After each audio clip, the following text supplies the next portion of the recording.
right, welcome everybody to another episode of the Monitor Keeping Podcast. It's been some interesting times lately, but again, I'm here with Kai.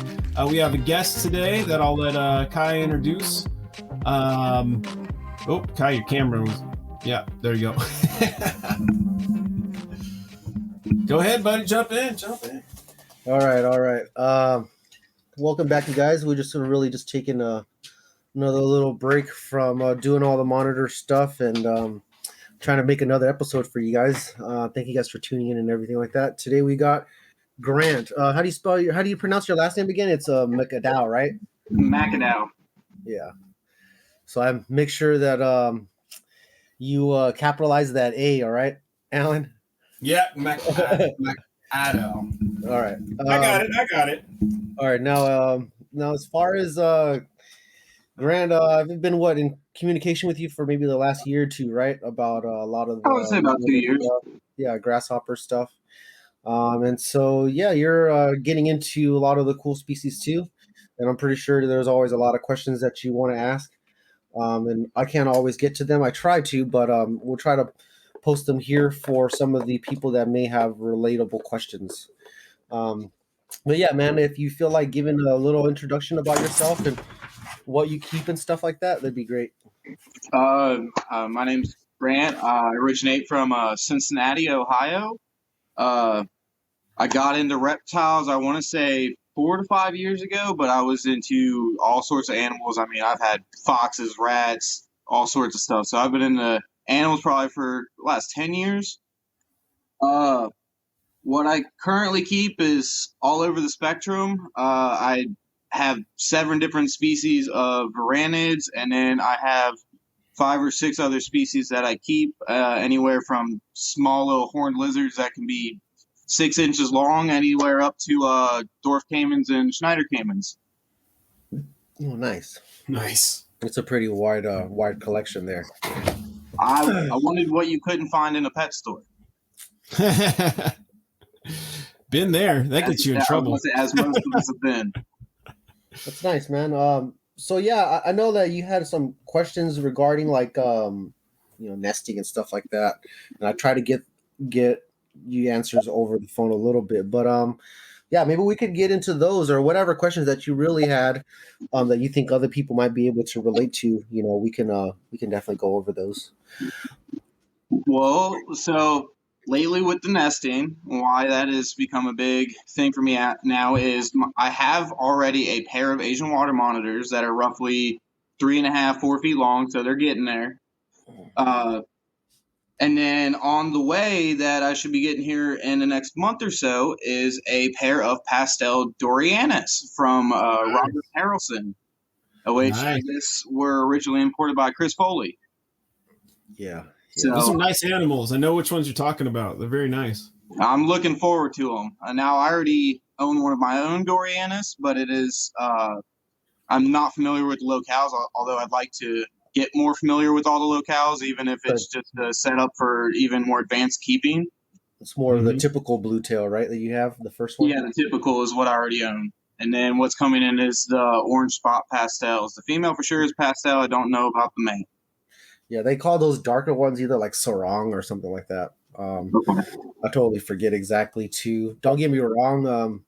Not all the Indicus localities are what they say. So we can't really go by some importer stuff. We kind of have to do a little bit more fishing and things like that. But sometimes they lie to you, just to tell you something like that, or maybe a store or whatever, or even they'll look it up and the internet will say something and really it's not it. But what? They just gone off with those markers and things like that.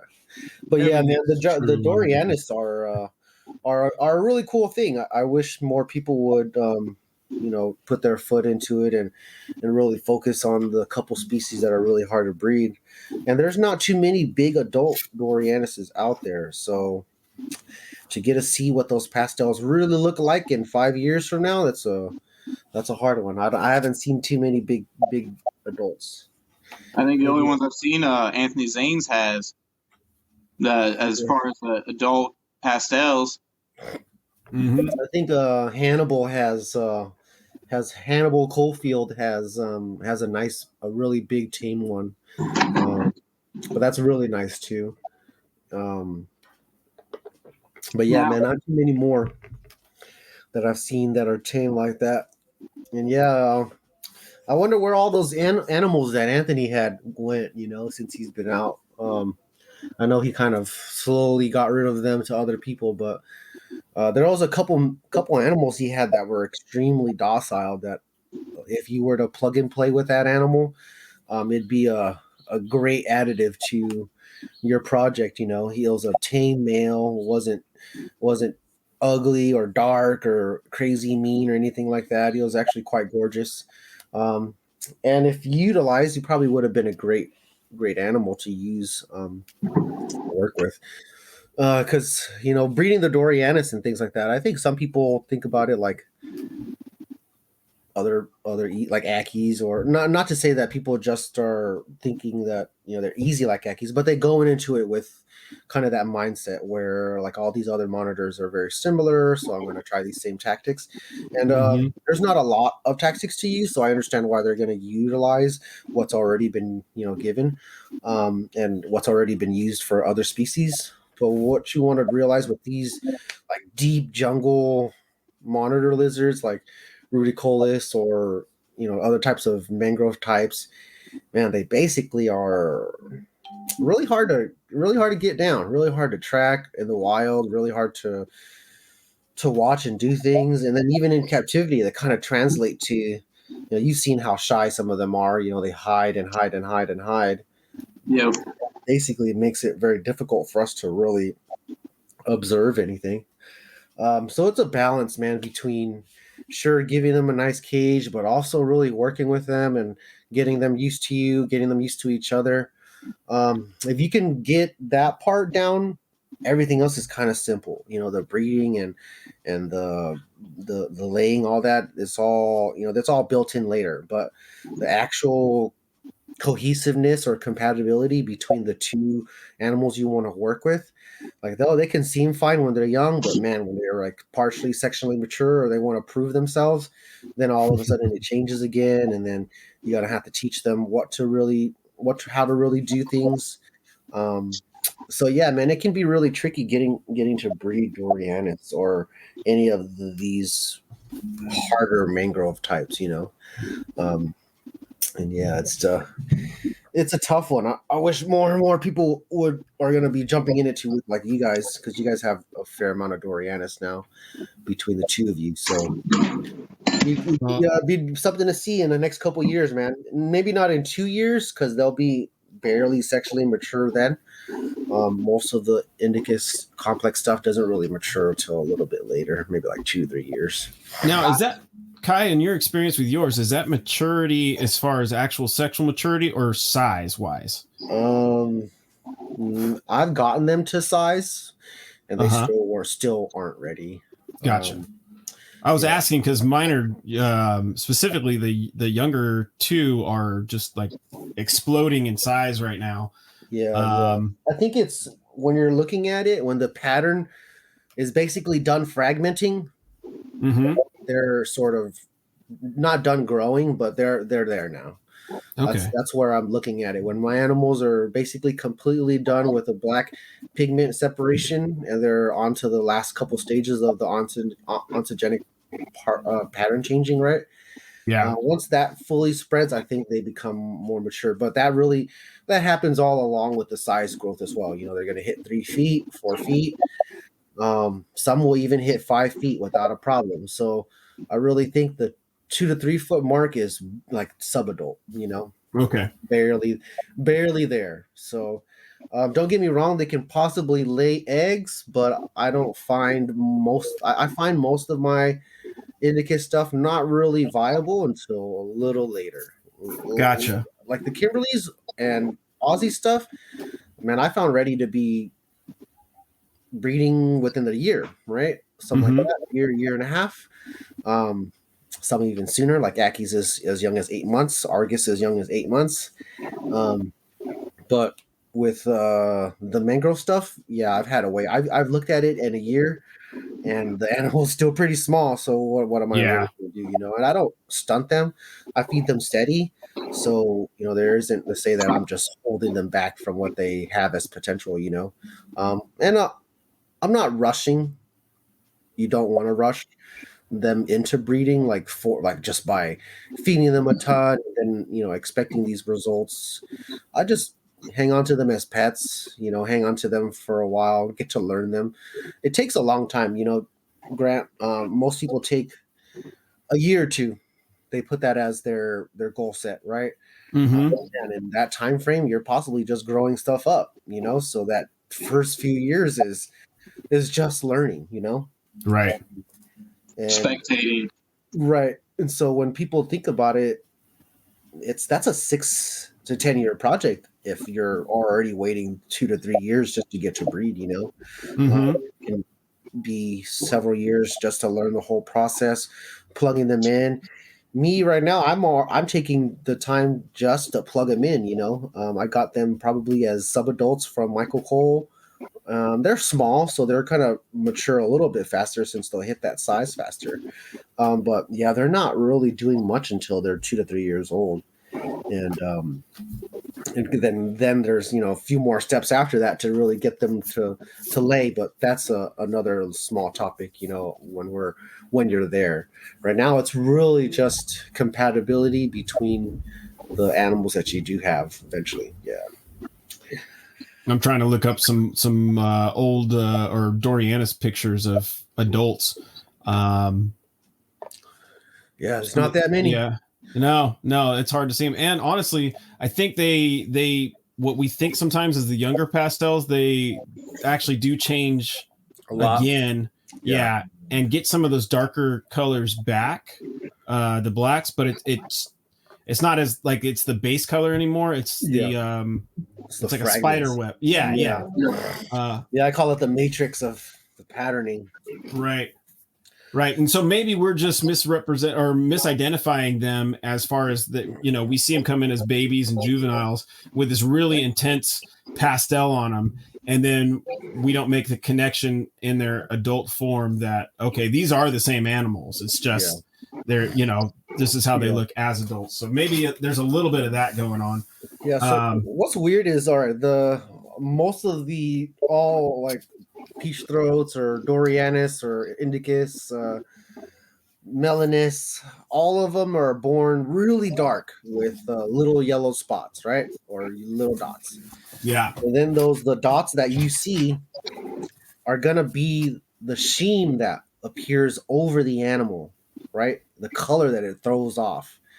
And then the black will fragment into the rest of the pattern, and then the color that comes underneath, that's what the animal will look like on the normal. The sheen comes from, I don't know how that applies to the pattern later, but it basically stays and it just becomes a glow in the scales when you're looking at it at certain angles. Yeah. That's what I take from the patterning after watching so many animals develop. And then I think, oh man, this patterning they're going to lose the spots.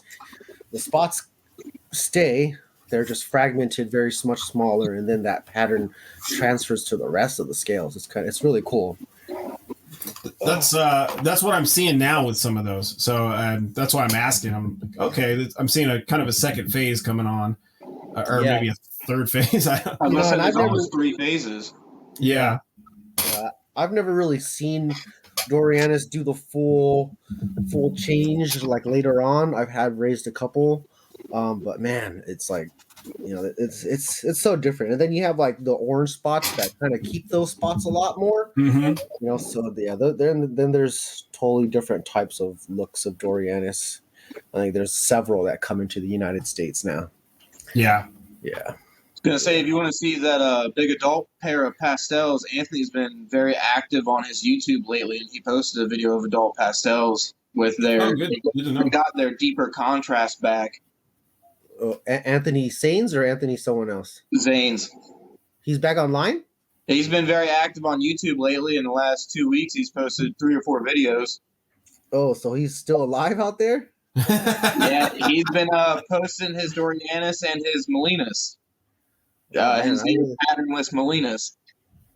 Huh. I thought he got out, man. I didn't even know that he still had those in there.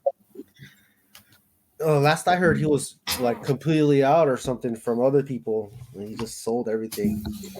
Well, I Well, hope he is not, because you probably know from Cody, I acquired the Varanus Obor from him, and it's a female, and he actually got it from Anthony, and now I'm going to be looking to get a male for it. Yeah, that's going to be another tough find too. They're here. It's just really hard to get them. There's a few people that have them. There's one guy that for sure has a male, but he's just different from the rest of us. Like he has it as a pet, you know. He's always making Facebook and Instagram, labeling it Varanus Obar and then deleting it, you know. But he's out there. He's got like he's like living on a carpet set, like a green carpet setup or something like that. So if you ever see this type of Instagram and you see the green reptile carpet on in the cages, that's probably him. But yeah, he's got a male. I know Guy Montecalvo has a male, or he has a couple or something like that. Now the ones that are here, man, they kind of come in all a little bit different. They're not like, some of them just look like ugly Melanus, right?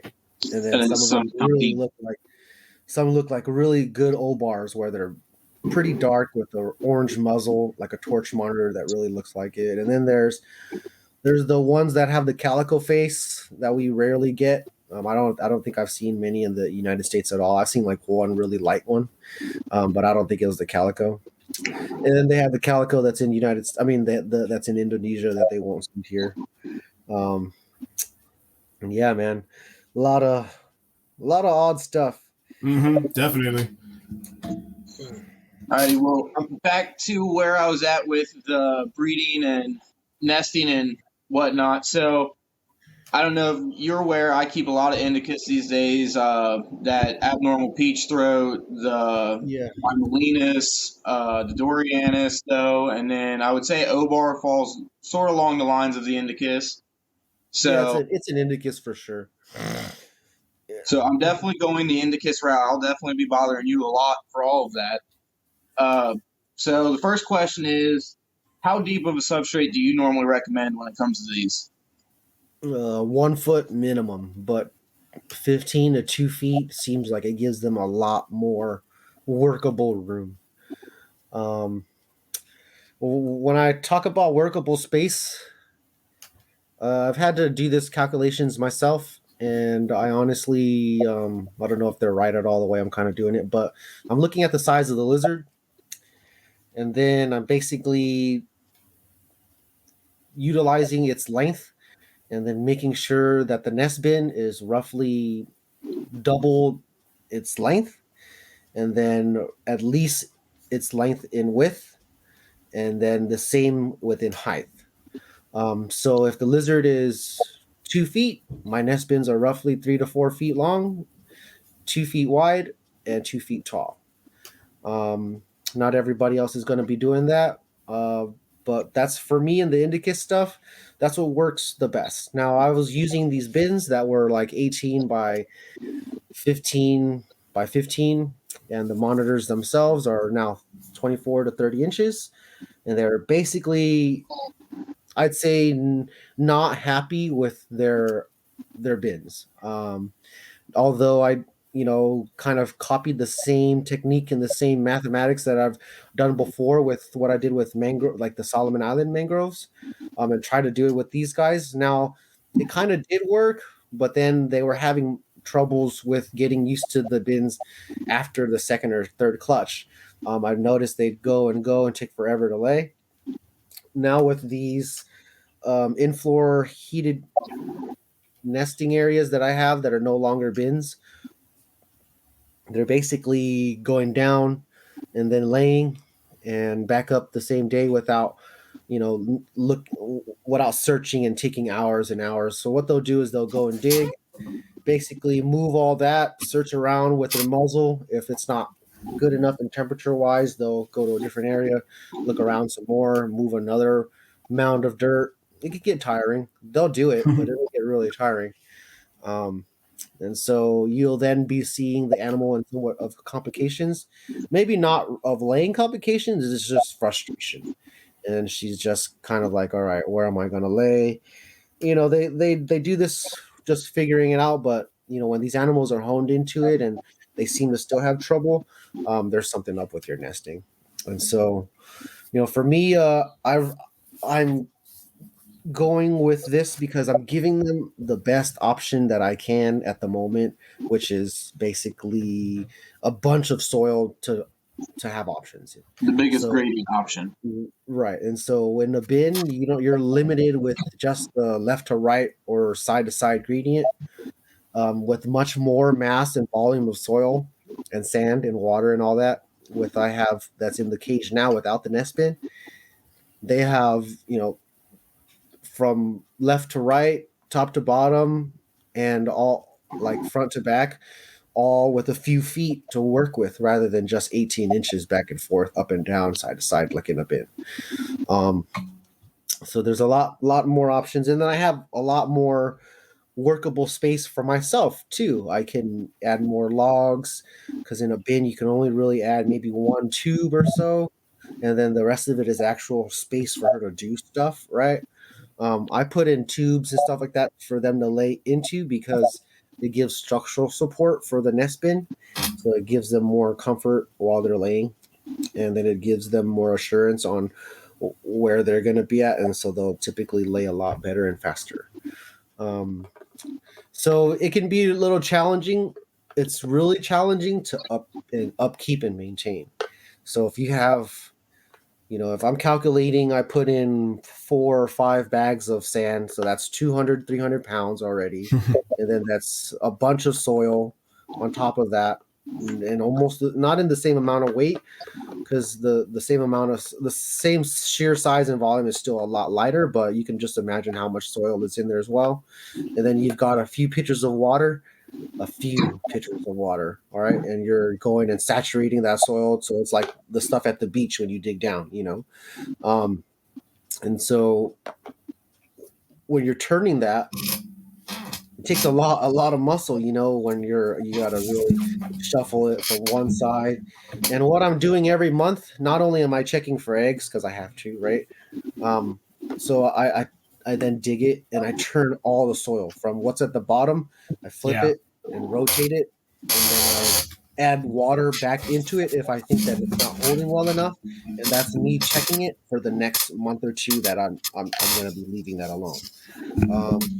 Now, are you bioactive? Yeah, for the most part.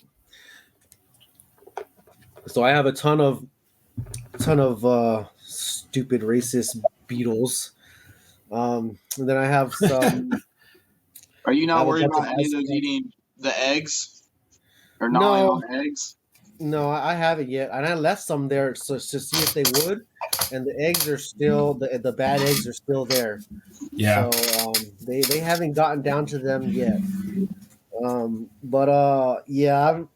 debating on doing something with getting rid of those buffalo beetles because god dang, they're crazy everywhere, man. Like, good. I'm glad that the poop's gone in a day, which is great. Right. And the old food is gone in a day, but man, I'll turn off the light and they're like all over the cage because they don't like light.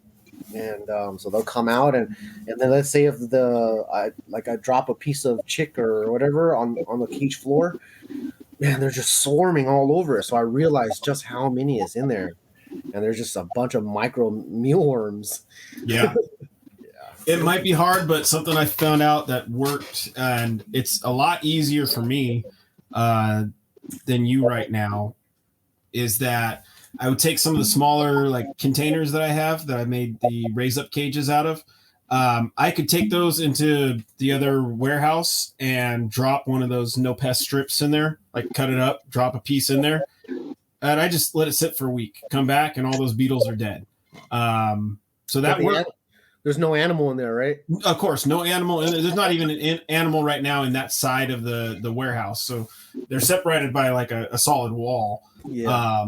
So there's no, contamination or exposure to the animals, but they do work in that sense. So I don't know if you could construct some kind of bin or something outside where you could toss a bunch of dirt and throw these in there. And, you know, I don't know what this works for me. But, what I wanted to do was I wanted to use either the D-Earth, right?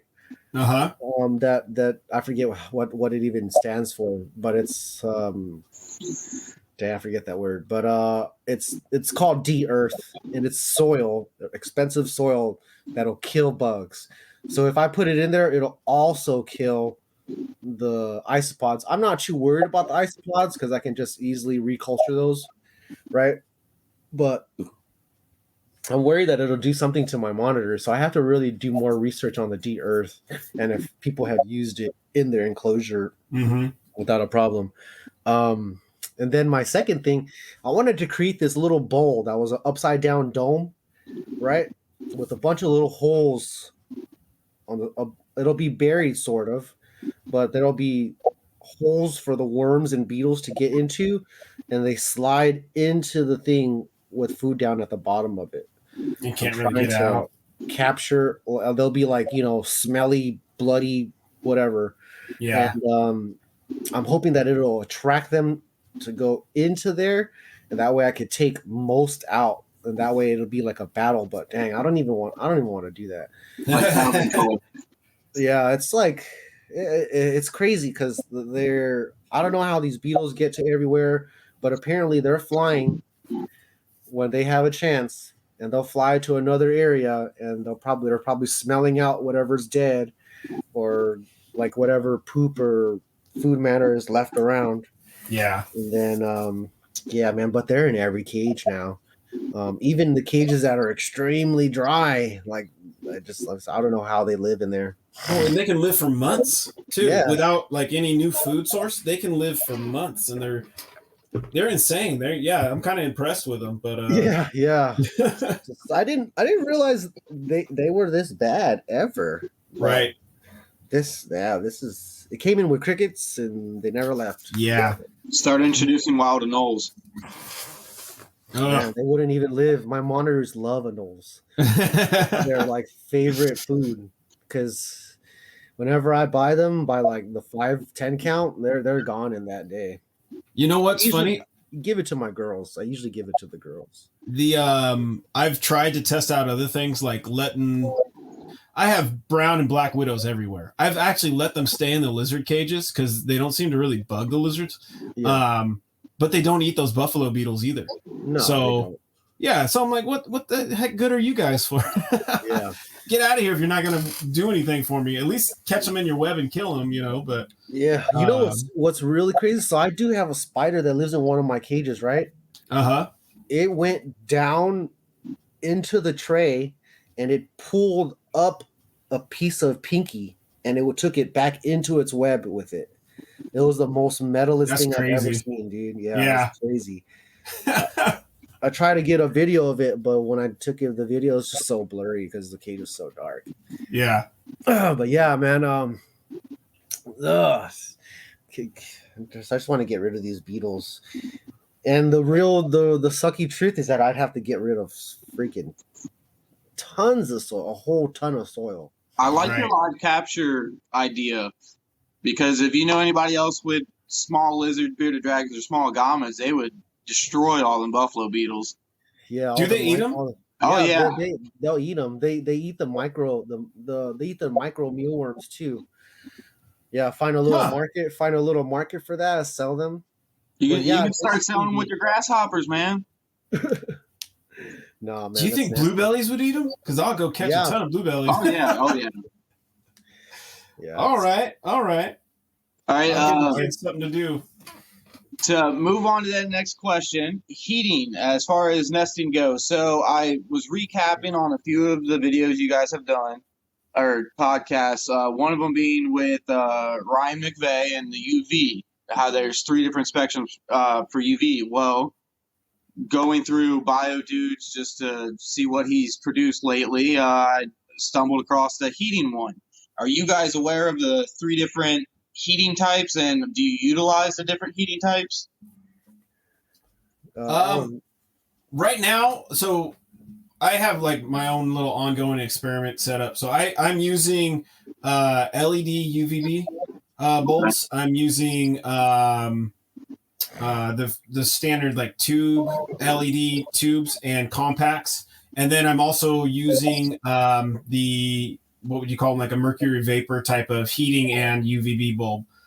So that's currently what I'm using right now. I don't have any, what do they call it, the metal halide bulbs. I don't have that version right now. But those are the ones I am kind of using right now. So some experience with them, you know.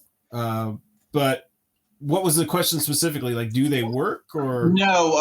Are you utilizing the three other like spectrums of infrared types of heating? So there's infrared A, infrared B, and then infrared C. Okay. Gotcha. Infrared C is mainly produced by CHEs and heat projectors, and then the UV or the IRA and IRB is by halogens or incandescents. But through that BioDude video, he recommended halogens as they produce the most UVA and UVB usable and very little UVC, which is basically like a heat that doesn't heat the core, is what he was saying that IRC is. Gotcha. So for the heating bulbs themselves, I do use a lot of halogens, almost specifically. I do have a few of the CHEs, and I do use them in some cages or on top of some cages. So I would say for the most part, it's just halogens. The reason I use the CHEs right now is there's a few animals I have at the house. I want to keep some heat in there without any light because usually they're in bedrooms. So what that CHE will do is it not only like a halogen is going to focus the heat down, that amount of heat, or that spectrum of heat. The CHE kind of radiates heat in every direction, even if it's in a dome. So I use that specifically to heat up I would say the general area just around it, not only going into the cage, but to increase the ambient in that portion of the room. And so like at the house in my kids' room, that's what's on at night. It does keep the ambient up directly under it, but also I have gecko cages kind of stacked around in a way, and like little tubs of gecko eggs. And I'm just using that ambient because it's there. It's 5 degrees hotter than the rest of my kids' room. And so I use them in different applications. For the most part, I stick with halogens. I haven't messed with the deep heat projectors yet. I might, but so I do believe that the CHEs do have a place. I believe a lot of people don't use them in the best way or use them in a wrong way. There can even be dangerous ways to use them. I never recommend putting them in like your standard cages. Always put them outside on top. That being said, in a few of my really large cages, I do use them in the real cold parts of winter. But they're up high. There's no way for the animal to get to them. They're kind of like secured further with chains and whatnot. So there's no chance of really getting them burned. I just use them in like big walk-in cages for that same reason, because there's a good ambient that I can put in the cage using that. So yeah. I don't know if that answers the question really, but halogens are my favorite. It sort of does, because halogens were actually recommended. So like in your UV podcast, it was talking about how wild caughts can bounce back quicker, offering the UV to them. Well, I've come to discover that offering the infrared A and B also helps them bounce back a little, because they're able to get the deep penetration of heat into their core, and it'll help them drive their digestive system. Like with that wild caught peach throat, for the longest time I was honestly just doing a T5 UVB with CHE, and it was making no progress whatsoever. And probably about a week and a half ago, I added a halogen bulb in instead of the CHE, and my lord, it's changed. It's no longer basking forever like it usually did. It is more willing to move around. I guess it's also the extra UVA and visible light in there. Yeah. I know what you're talking about, and definitely they'll use the light that comes out of a halogen a lot differently. I think they're really good for basking, especially if they are on for a significant amount of time where they get to warm up that basking spot. whether it's wood or slate, stone, something. I like to use, if I can, pieces of tile or stone, because after enough time with that basking bulb on it, it will heat up, and it's slower to cool down. Also, when the lights are off, so it can offer kind of that dawn and dusk type of warm up and cool down. And that way the animal gets to not only get heat from the top, but once it's heated up, it can also get that belly heat almost instantly. So say you've had it out there for an hour heating up in the morning. Now that piece of slate is hot. An animal can crawl onto it, get that heat that's basically radiating still off of that. I don't know if it'd be radiation or convection. Yeah. Now that I think about it. So it's getting that heat, but also the heat coming down from the top. The radiating heat coming down from the top. So it works really efficiently, where if you put your hand under a piece of slate or stone that's been under a CHE, it's not the same kind of warmth. You just have that general ambient, but not that focused amount. And maybe that's because the construction on it. I'm sure if you were to really overbuild a dome that was insulated, of course the heat would go in one direction. It would come out of that, but you'd have a dome basically with an insulation layer around it. It would just make no sense for kind of the pet trade and what we're doing.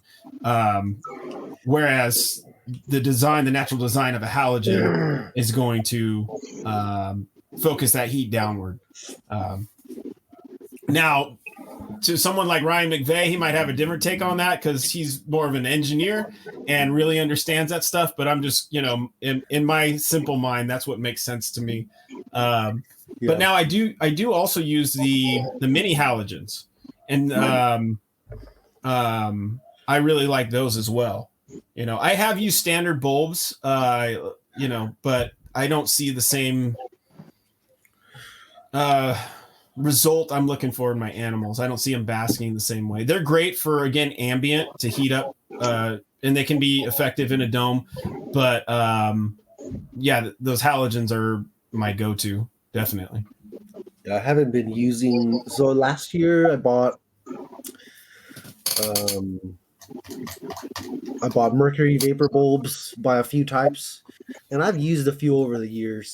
But I bought Mega Rays, and I bought Mega Ray deep dome heat projectors.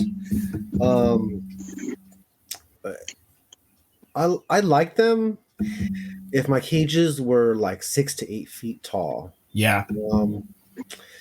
It's the fact that they're so strong, especially the deep heat projector. My cages are roughly only 3 to 4 feet tall, and the heat projector used at the top of the cage, when I was heating the surface temperature below it, 2.5, 3 feet away was still 120, 30. Jeez. So if you were at 8 to 10 inches, that'd be nearly 170, 200 degrees maybe. And so I noticed a little light burn on one of my mangroves as well after using that projector for a little bit.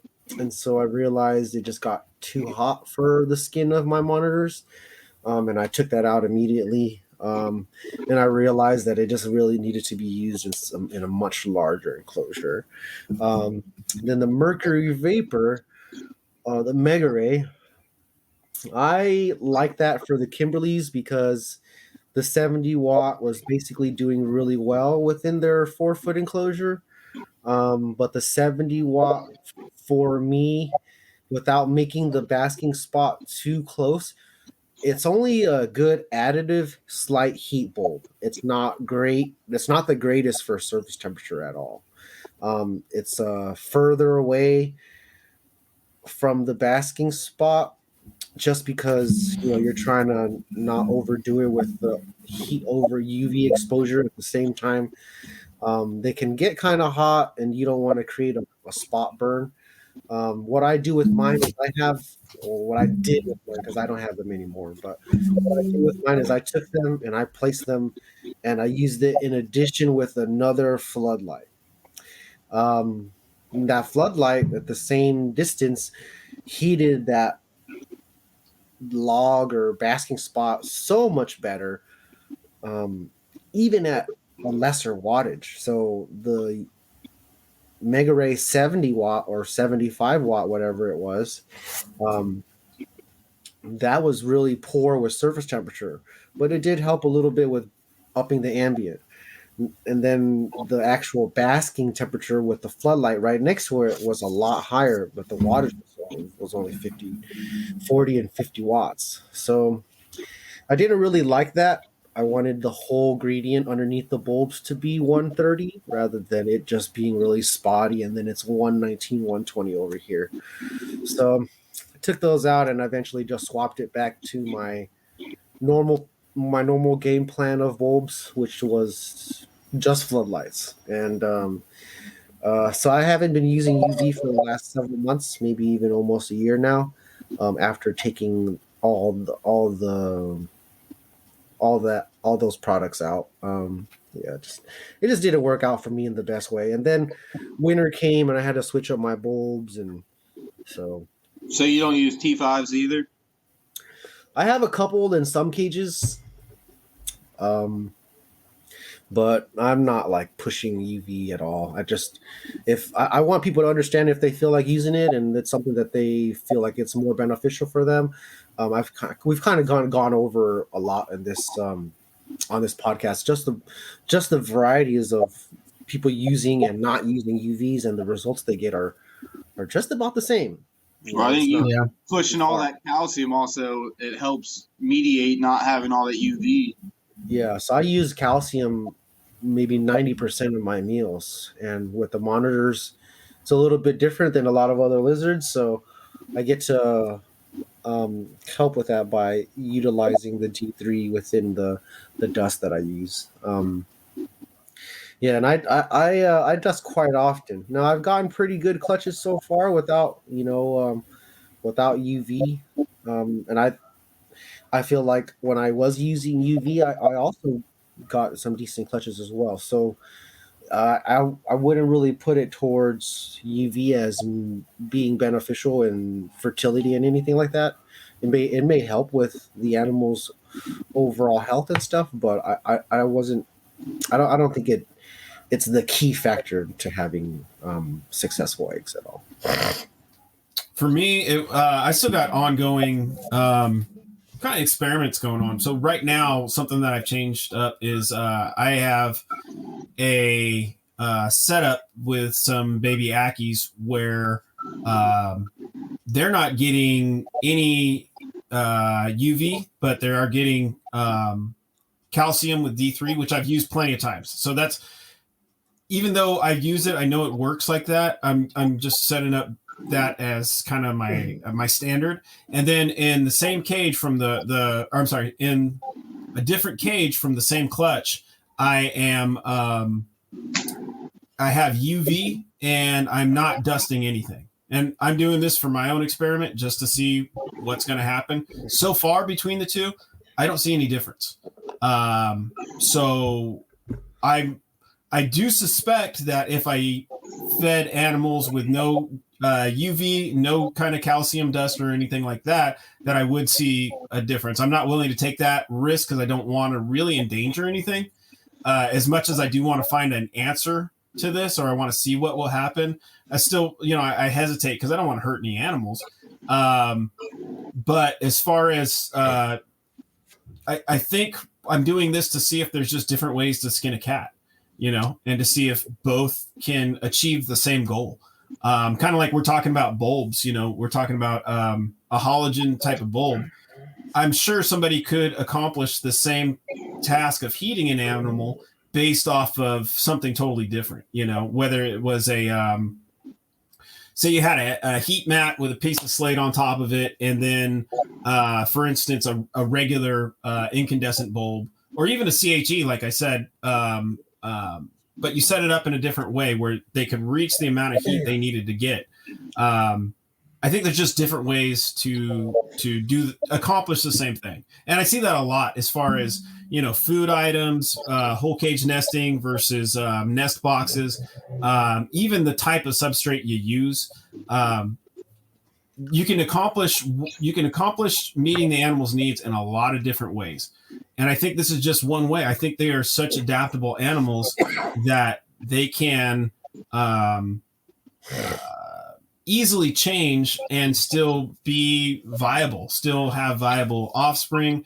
They can, amazingly enough, they can, at some point during their like evolutionary history, you could say, animals move from possibly a jungle environment into a desert, or vice versa, from the desert where they had constant sun exposure into a deep jungle, something like a graze monitor, where now you have an animal that's eating fruit and is really cryptic in its pattern, and lives in a really dense jungle.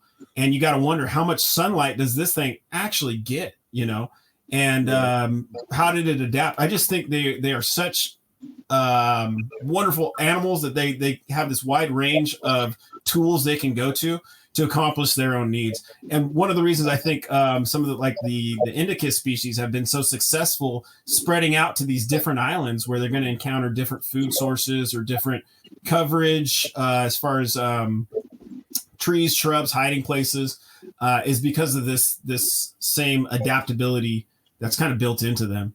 And the same could be said for animals that do well in the wild, and then us figuring out something in captivity. We might not be meeting all their needs, but they're able to adapt to what we've given them. So it's just kind of a interesting thing that I like to play around with, going back to UV just to see if I can see a difference. Now, I don't want to say that UV is like unnecessary at all. It's just I myself, I only use it in some of the cages, and not all the time. Yeah, only when I really need to. Like, I think what's weird is, like, my animals can do fine with it, but sometimes they respond really well to UV, right? And they'll go and bask underneath it, or when I plug it in, I'm seeing them utilize it, and then the overall look of the enclosure looks better a little bit. It's just a little brighter, right? But then there's times where I'll plug in the UV and they don't like it at all. They're rarely ever around it because the UV amount is possibly so much. The jungle lizards that I kind of have, they're not too much on they'll bask, but it's there's a lot of coverage around their basking area, or they're more so of secret baskers. Once you're like encroaching too much or you come in the room, they're basically disappearing on you. And so they're very, very reclusive animals. And so going back to what Alan was saying, like with like the graze monitors, my guys, although they're not a graze monitors, they are a dense jungle monitor. And the light, as we've discovered with some of the products that they're now putting out there, like the Jungle Dawn type stuff, or Ryan McVeigh's bulb. What's that one? It's his VivTech, but what's his bulb called? The jungle one. Oh, I would have to look up the actual name of it, but yeah, there's I'll look it up right now while you're talking about it. It's got three things for the scrupulous the animals that come at dawn and dusk, and then the animals that are more jungle type, and then he has a bulb that's more for like the desert baskers, like rhino iguanas and flavies or argus, stuff like that. And so we're kind of understanding, all right, this is how they like it, right? And so for my first call for crepuscular animals, jungle cover for forest and shaded sunlight, and then midday blaze for the rhino iguana. And so for me, that's why I utilize those. I use low wattage floodlights, right? And I also use BR30s and BR40s. Now, in the chameleon community, these are very popular bulbs because they don't burn and they allow the chameleons to come close without burning their cask on a hot spot, right? And so I've seen John using them. I've seen a few other people utilizing them. And then I asked, why are you guys using these bulbs?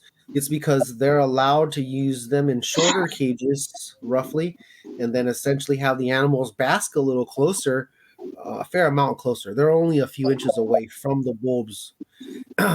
And what I utilize these for is to knock out the intense blistering heat that some of these other bulbs or people and how they fashion the cages have. I basically don't have the surface temperature is still 130, 140 roughly, easily 125, but the whole area is not some bright lit up area that is extremely hot. That's not what I'm trying to create. It is hot enough for them to have good thermal gradients, but it's just not blistering hot. They'll choose to sit on wood over blistering tile, right? They won't sit on the blistering tile at all. They're just different, even though they're a monitor lizard, and some people say that they're all kind of the same in a way. Just biologically within how they're doing stuff as species alone, they're all just a little bit differently as well. Right. And so you want to make sure that you're not just assuming what you've been doing onto one species and apply it to the next, like how some people have been doing to these harder to breed monitor lizards. You want to try new things, and so that's what I got with my monitor lizards, as far as making them more comfortable, making them essentially happy with what they like. Because if I make them happy, they're going to breed. That's really it. Breeding monitor lizards is really not hard. They do it all themselves. It's all the work that comes with it is what is hard. So in the case, most people just don't like hard work. That's the real case, And so if people were to just not think about it, take care of them correctly, do all the, what do we call that?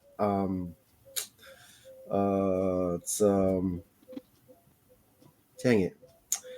When you're doing it, and I wish I could come through, but I'm drawing a blank too. Man, it's like I can't finish that sentence. Labors of love, right? The labors of love, right?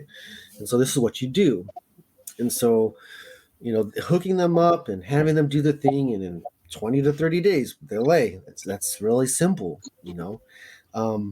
but applying all the other stuff, that's what's hard.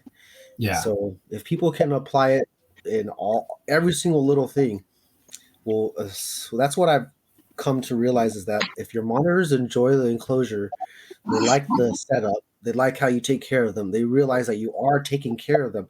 They pay attention to you changing the water every day and how much you feed them, the attention and stuff like that, and then how functional the cage is to them. If it's not, I've seen some monitors straight just be like they hate the enclosure, right? And so they'll basically be really, really aggressive or defensive until they were moved in somewhere that they were more comfortable in. And so when you get down to it, the lighting and even the nesting area, which are really key factors, really need to be something that the monitors like. You can get this stuff hooked up and get them to, like, you can have surface temperatures and basking temperatures, and let's say someone told you to keep the hot side like 130, right? But you're actually keeping the ambient at 130, not the surface temperature. You can be you're way too hot, or even keeping the cool side always at 80. That's sort of too hot sometimes. Okay.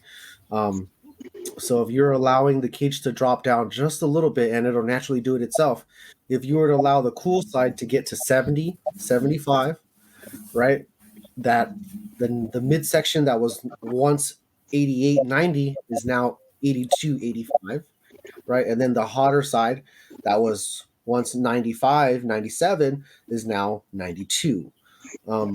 So if you work out your temperatures a little bit, getting them where the monitors, it's a balance again.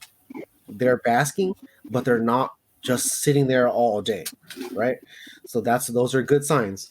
And then if they're really active, but then still they're going back to basking and doing all that stuff. Those are behaviors that you want. But let's say if the animal were to come out real quick, bask real fast, and then just hide because it's just so hot in the day, not really doing anything, that's not really good either. So I learned this watching pet stores.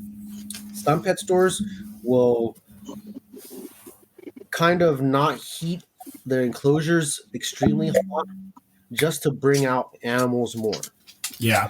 Some zoos even do this as well, not to have so the animals are sitting there and they're visible to people that want to see, right? It makes the experience a little bit with what they paid for. So they want to see an animal, and the animals are drawn out more. Not all zoos, but I've seen this and I've heard of these techniques. I'm applying what they really need, which is the obvious great basking temperatures, but I'm not having it so hot for my animals. Just like how some of these pet stores and what I just use examples as is zoos and stuff where they're having it where these animals are coming out more. So for me, I'm applying all of these options that I'm gathering, not just what I think may work. I have to apply them all. So I'm applying as much as high gradient basking temperatures of 135, 140, all the way to the lows of 70 and 65 at nighttime. And my monitors do great. Choices. Yeah. And if you are keeping your cool side 85, 80 something degrees, it may be a little bit too hot all the time. I find that males go there. I have a male Kimberly now that sleeps right next to where the window hits the wood. The draft from the window hits the wood, and it's like 60 something degrees. And I just tested it last night when I was hitting it with my gun, and just checking up on your animals, what they're doing. I have most of my cages on the floor still. Only a couple of them that I just recently raised up off the floor, so I can add heating elements underneath. My male, like little Ermias, he sleeps underneath a lot of the flats that I have, and that floor is currently still 60 something at nighttime, 70 degrees. And so they're chasing it. They know how to find it. They dig for it. Or they go to it. And I think it's good for them, Hope that helps. All right. I guess we can move on. So at what point do you start introductions? Is there a huge size difference that's no? Is there, just about any of them. Is there like early age, then on just do a weekly introduction, or? All of it. So I'll kind of explain, or you can, if I lose train of thought, but for the most part, I'll explain every size. Okay. What you don't want to do is introduce them as adults as strangers. That's not what you want to do. All right. You can, and you should be around for that if you need to, and that's your only options because you bought 2 adult animals that are strangers. But if you have young animals and you're going to be working with them, get them introduced right away, immediately. Yeah. They need to know what they're like before they're sexually mature. So they'll go through right now. If you get the stuff from Rob, right, and they're basically going to be big babies still, barely even juvenile, right? Because their pattern is barely fragmenting. It's still black and there's still big spots. So it hasn't changed too much yet. They'll actually even look prettier in another few months. But from baby stage, it's the fighting over food and fighting over basking spots and little random stuff like that. And not all the time will they even fight because they're still so young and they're not really much size of impression or anything like that, right? You might have some really aggressive animals in there, but they'll kind of sort themselves out, or you'll separate them yourselves because they're not going to be breeding at all. Right. They'll get into the subadult stage, and this is actually I'll go into the preteen stage first. So you're going to go into that large juvenile baby, but not yet subadult. They are very aggressive at this stage. Figuring themselves out, They're getting more size. They're learning what they are, and so this is just like any other teenager, even human teenagers, pretty rebellious, Yeah. kind of, stuff with just what you'd picture in a normal teen, right? Just learning the ropes still, right? And then they'll get into the subadult stage where they're sort of now getting to the point where they're going to be locking up, breeding, and they're leaving the preteen stage. They'll still have some of that aggression, but they'll need to work it out, and that's what your introductories and keeping them together will teach them. Now, if they're extremely aggressive, you see me utilize my cage partitions, right? The cage partition is a major lifesaver for your animal, for yourself, or however you want to think about it. For time, for you not being there, saves you when you need to separate stuff and things need to lay. A cage partition, when you work it out, when you're building your larger enclosures, even if it's a juvenile one and they're raising them to be subadults, right? And it's just a medium-sized cage, partition it. If they're aggressive, if they're nice, then fine, just have them do their thing together. But if they're aggressive towards each other, you need to have them learn each other. Like when Ermias was barely a year old and he was only about 24 inches, right? But I still needed to train him. I still needed to teach him what to do with all the girls, and he was still ripping them up. He was biting them. He would mount them in aggression. Mm-hmm. And so what I had to do was build the cage partitions. Once I built the cage partitions and I put him in there as a bigger juvenile, slightly subadult, leaving his preteen, right? In a week or two, he learned. He learned that he couldn't get through the thing. He learned that he couldn't just rush anything anymore. Now it's slowly, all right, this lizard's on the other side, or it's within my vicinity, but it's not killing me.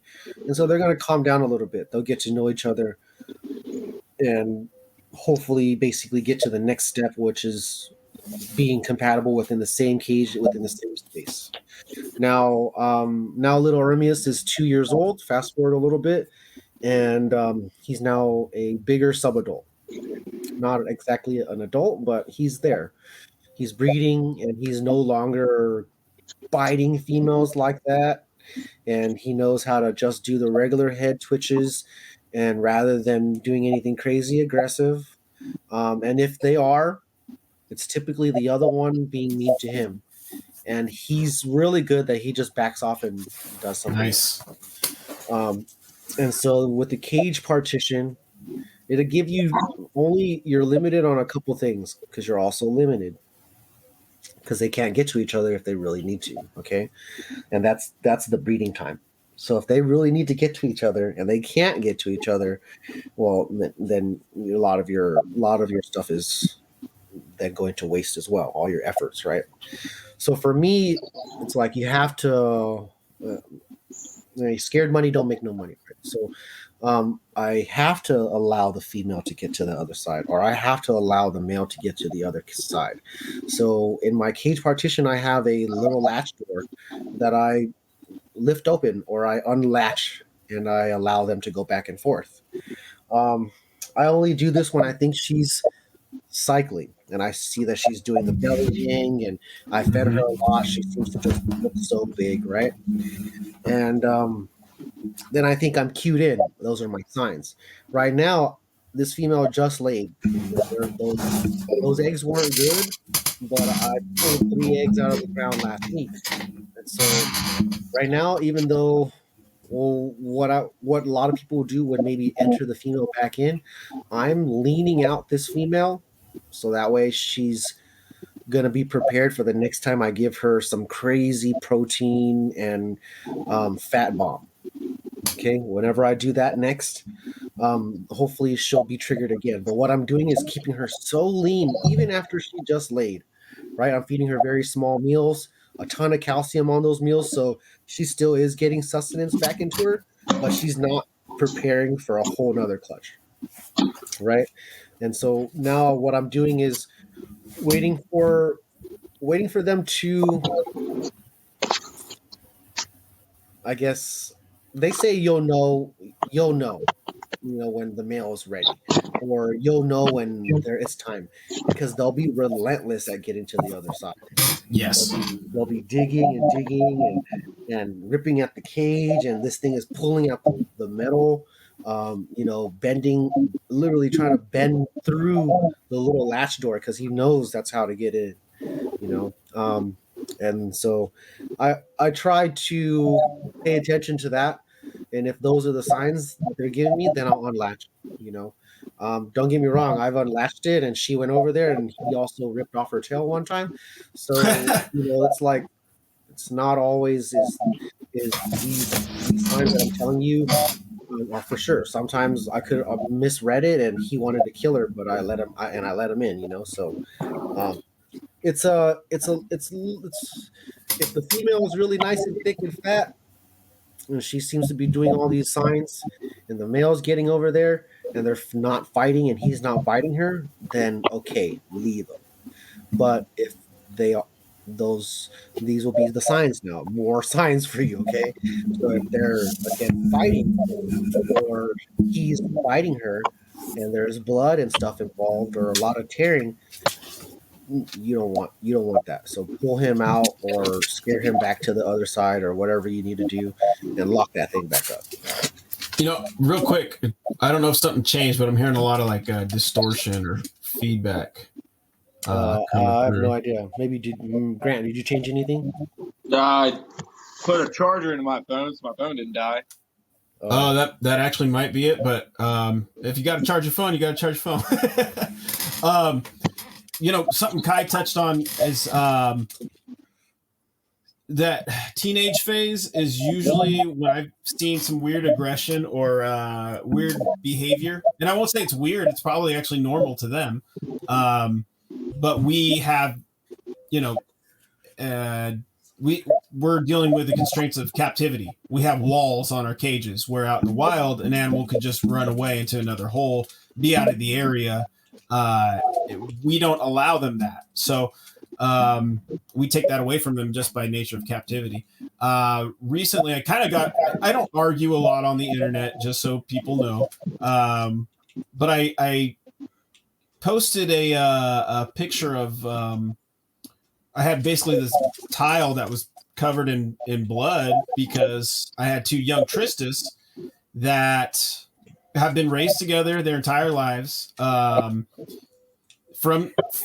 hatchlings, and now they are starting to go through their normal reproduction events. So, but that first time that they showed interest in each other, what I assume happened is that the male bit onto the female's hand and basically drug her into a cork tube. And I don't know if she went willingly very much at first, or if she didn't know what the signs were, but Hills have eyes right there. Yeah. So, but he bites her and he drags her in there. Now, when I get to it, when I walk into the warehouse, I see this blood covered tile, but there's no weird smells coming on. There's not an animal sitting out in the open, something that I, stressed out looking. So when I actually go to look for them, I look and I can see them locked up in the cork tube. So I posted this as just kind of information for people to take into consideration that sometimes not everything goes as planned. Not all these animals are robots, and to not freak out sometimes. Sometimes this is within the realm of what can happen, and to them, normal behaviors. We don't see it a lot in a lot of varanids, but if you pick something like certain snakes, certain other reptiles, I mean, it's pretty aggressive breeding behaviors they display. They'll drag somebody by the neck, pin them down, and do what they need to do. So what I was trying to point out to people is hey, don't freak out if you see these kind of stuff. Your animals are their own individuals as well. Okay. You can have a whole range from the really docile animals to the really aggressive animal. And when they go through these different changes in their lives, going through puberty or whatnot, and then to being first-time breeders, you'll even see how breeders change from being first-time breeders into more conditioned breeders. It's like business. They know exactly what they're doing. Nobody's messing around. they look at you, even like experienced breeders, you can open up a cage and they look at you like, you can go now, like leave us alone, we're doing our thing. And then, they know their roles. But that first time breeding, especially in the females, sometimes I notice they don't know exactly what they're doing. The male is just excited, and and then the females will go and they'll lay a weird clutch. Sometimes they'll nest weird. They'll lay eggs on the surface. They might lay in two different spots. But then you'll notice in 2 to 3 clutches down the road, everything's streamlined. They know exactly what they're doing. So the argument I got into was some people freaked out as far as if I saw that, basically I'm abusing my animals. And I got upset because I'm like, this is within the normal parameters of what these animals are capable of, what could happen. Nothing's wrong with the animal. Her hand's fine. It was bit into, but I didn't even treat the hand, because it's back to fully being functional. If you're scared of blood, a little bit of blood, breeding monitors probably ain't for you. Right. I would say don't freak out when you see this kind of stuff. When you see these behaviors, don't rush to separate. But you do risk, like Kai said, he had an animal bite the tail off another animal. I have had animals be aggressive with other animals. They've gone on to stress an animal out so bad that it died. That has happened in the past. Other times they worked it out and they're breeding. So it is a chance that we have to take in captivity, and there's no easy answer for it. Unless you can sit in the cage 24/7 and control what your animals are doing. That's nice, but in the situation of Kai, I guess I'll bring this up for you, Kai. I don't mean to pee on your parade, but with some of the only animals in the U.S., you have to, in the attempt to reproduce these animals, let them be themselves. Let these things occur so that you can reach the end goal, and the whole hobby can now benefit from the progress that Kai's making because he took the chances to do that. Scared money man don't make no money, man. Exactly. And he's literally writing the book, or writing the guide on how to do this for the rest of us. We can't treat these animals like Ackies. They're indicus. They have a whole different set of behaviors and habitat that they utilize where they do their thing. They probably don't live in a colony like Ackies do out in the wild. And yes, Ackies are colony animals. They live within the same. They're like collared lizards. They kind of live around a rock, and yes, a bunch of them. I mean, the simplest thing is one giant rock slanted against a little rock under the sun with some soil, and that's all the setup that they need. Go look there. All they need. But not to. I didn't mean to sound cocky when I said scared money don't make no money. But what I really mean to say is, if I was to say no or put a halt on the project every single time they bid each other, or quit on a male every single time that it got rough, or quit on a female just because I thought she wasn't compatible, right? I wouldn't be anywhere. I'd have failed, and luckily I haven't killed too many animals, only 2 females over the years. But it goes a lot with this, and it's not for anybody that is looking to just do this part-time or whatever. It's gonna utilize your attention. Your free time goes here. Your calculations and how you do stuff, if you can compartmentalize well enough, go here. When you're super hyper focused, that basically goes here. So learning these monitors, man, the way I have been, I basically bought a bunch, right? Bought a few, maybe a dozen animals over the years, give or take, and trying harder, trying new things, trying things, like I said, I mentioned this before, where try to see what everybody else isn't doing and do that, right? try that. Like chilling them out more. I would have kept them like Ackies or how I kept Argus before, which is what I intended to do initially. But then I had to learn that they like it a little cooler, things like that, or getting down to the 60s and 50s at nighttime from some of my animals. Even the Kimberleys respond really well to 50-degree nights. So I don't have an issue with trying new things as long as they're in controlled temperatures. Now, I'm not telling you to just stick it out in the cold or things like that, but everything is a controlled at a controlled base where you're allowing them to get to 60 but not get to 40. Yeah. So it needs to be somewhat of controlled as well. Yeah, man, just trying new things. The cage partition. Not a lot of people were doing that, even though it isn't anything new. Mike Stefani's used it. John and Alex and them use it with their laces and their Kamingai, and when they had the Seminji project and stuff like that. So really, when you're thinking about it, man, it's like some of these zoo techniques too are very, very beneficial for us. Yes. It's just the way they kind of do things and organize things for breeding, and so I also, when you see the behind the scenes at zoos, it's not what it is in the outside is pretty for you, but behind it's 100% math and science all around you, Yeah. And everything is done a little bit differently, and it's not so pretty, right? And that's where my cage partition comes in. It's not the prettiest of the setups. It's got this huge metal fence thing in there, and but it works so well,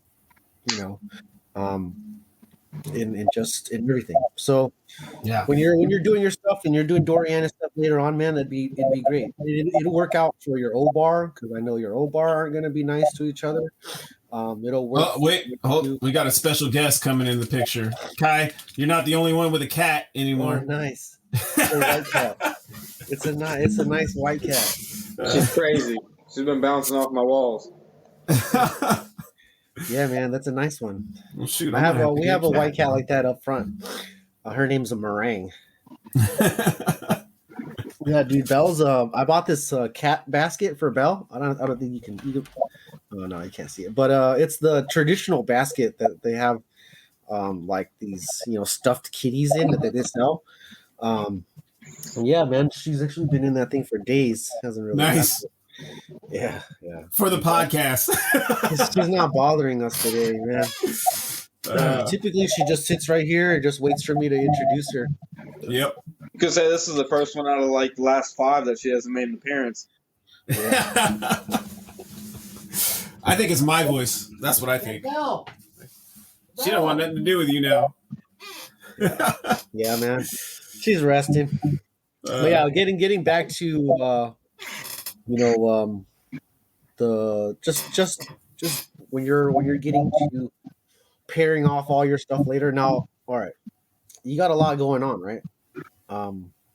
Just accommodate for them all, especially all the girls. You're gonna have some males there too, so that are gonna get a fair size, especially the Dorianis that become 5-foot animals. So that's a lot of space and volume to account for. Just make sure that it's you'll have it for everyone, and you may end up selling some stuff to fund another stuff, but the ones that you are going to focus on, man, and like if it's the Dorianis or it's the peach throat, if you can find another one like it, or if it's the O-bar, yeah, man, put your foot in it, commit to it. I was gonna say, I got my foot on a few species that I'd like to fully charge after. The Dorianis, Melinus would be nice. The Obor. I wouldn't mind having a little army of Kimberleys. I mean, you got me my first one. I'm looking for my next one. Yeah, man. Whenever you're ready. They're awesome. Yeah. Back on that introduction side, at what point is size actually a big factor? Like, when is the contrast too big that you don't even try to introduce? Like if I you guess if it's introduced a new juvenile male to an adult female just to test the chemistry. yeah, you'll have to test the chemistry. You have See to that? run it. Yeah, that's I've introduced pretty proportionally very different sized animals together. Small males to larger females, because males, like Ackies, whatnot. I'll throw a 6-month-old Ackie in male with a year-old female or a year-and-a-half-old female, no problem. Or even older than that, an adult female. Savannah monitors, I threw my female in. She was, half the size of the male when I threw. He's an adult male, but they were compatible. So what I learned was confidence. Yeah. She runs the show. In both animals, right? So confidence in both animals. Sorry to cut you off, Alan. No. But like okay, I'm trying. I have very many examples because I've learned that confidence is a big thing, and I just learned that right now with one of my Kimberleys. So I have 2 sizes of Kimberleys. One are more like 18 inches. She's only like maybe 2 feet max, right? Mm-hmm. And then I have a very large pair, which is the male is Alan's male, or a male that we share, and then I have a big female that goes with him. Okay. And I also have another small male that goes with that smaller female. So my 2 pairs. And sometimes I try to interchange the males, right? So that way I just, spacing out the bloodline, all that stuff like that. And it's something new, and they typically respond to that really well. Yeah. I'll add, especially when I add the bigger male to the little girl. But not all the time is my little male confident enough to mount the big female. And so I put him in there for a few days, and he spent all that time wedged between a little, the cork and the wall. He found his little wedge, so I think she scared him a bit, right? And so his confidence was not there at all, so she didn't allow him to do anything. And she probably even ran him into that space. So confidence again goes really well. Now that same male, right? He's fine with that other small female and in her setup. So I pulled him out of there, and it's not like anything was wrong with him or he's sick or something like that. He's now mounting this smaller female just like normal. So confidence has a lot to do with it, and an assurance that they're okay. In another instance, I had Big Morpheus, which I typically call Big M, and I don't have her anymore because she passed away. I once was using Big Ermias, and he's smaller than her, and I put him with her, and he was basically extremely skittish, extremely shy, and she would run him down all over the cage. And I thought it'd just be okay. He just needs to get used to things, and he just needs to get broken in, right? And it was just weeks and weeks went by, and he spent all of his time in a cork tube. And even when I tried to feed him, if she came close, he was dropping the food. So yeah, man, confidence has a lot to do with getting them to be comfortable together in the closure. Okay, so if you feel like this is something you want to try, I always tell people, fucking run it, do it, like test it out, see if it'll work.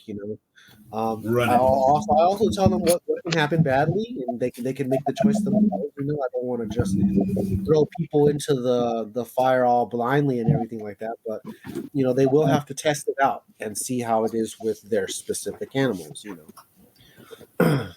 So, and you decide too what your goal is, and in a sense, kind of a controversial issue is to that degree, you're kind of playing God.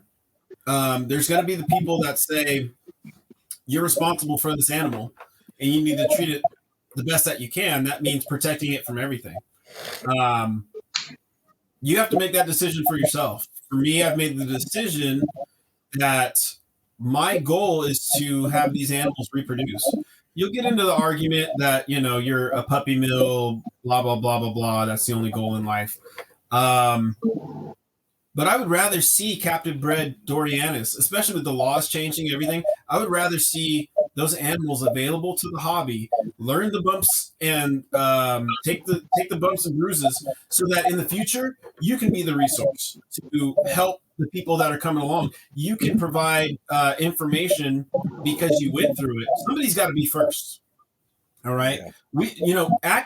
There's a lot of people now that can pop out Ackies within a year, their first time keeping monitors, because of the information that's out there now. But somebody had to do it first. And a lot of things that go with this is like Kai's talking about dividers, talking about building a cage, especially around a pair. If you want to breed it, build a cage around the female and her needs. And the male, he can just exist in her world, but the hide's situated in a way where she can stay hidden and reach up temperatures that she needs to operate, possibly in a hide that a male can't fit into if he's larger. So, different ideas, things like that you can use. But then again, you have to also be ready, have a good vet or vets, as I just recently learned, on call, so that when things do go wrong, you have those in place too. I mean, don't just total rock and roll and balls to the wall, so to speak. Be prepared for what could happen, the inevitable. Be set up so you can do the best you can. Medicine. Yes. Oh man. Here, I'll grab you an arsenal of my stuff. I'll be right back. All right. Because I have it right here. Getting more strict these days too. It's not as over the counter anymore. No. So while Kai's getting that, I'll say this real quick. So I just had a black tree monitor. She somehow broke her arm. There's no bite marks on it, but it's swollen to about 4 times the size it should be. Plus, because the movement or lack of movement, it could just be from pain, but it looks like there's some nerve damage. So my guess is that she actually stuck her arm in something and then freaked out. It was wedged into something. It jumped, twisted it around maybe once or twice, and caused not only a break but the nerve damage in there. But the problem was my vet, the one I usually use, a month to 6 weeks out for an appointment. Of course, an infection could kill a monitor in that amount of time. Easy. So now I have to go find another vet, and I did. It was a 24-hour emergency vet. And believe me, when I told him I was coming in with, I was actually taking 2 monitors in, but when I tell him I'm bringing in black tree monitors, the sound on the phone, the look in their eyes when I showed up, they hadn't seen one before. So now I'm in a position where I don't necessarily have a reptile vet to use right away when something goes wrong. So what am I going to do? What am I going to plan for?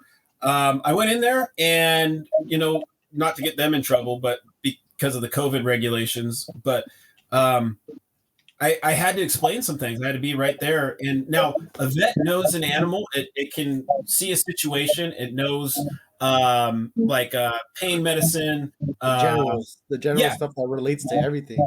Exactly. So, but I had to say, no, I can't actually use that one. That can have these negative effects this way.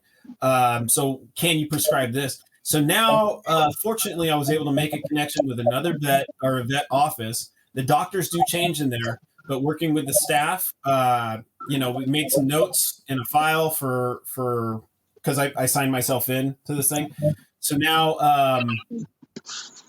kind of on a basis where I can ask, I still going to pay the fee to bring an animal in, but I can say, hey, what about this medication? Can I get some of this?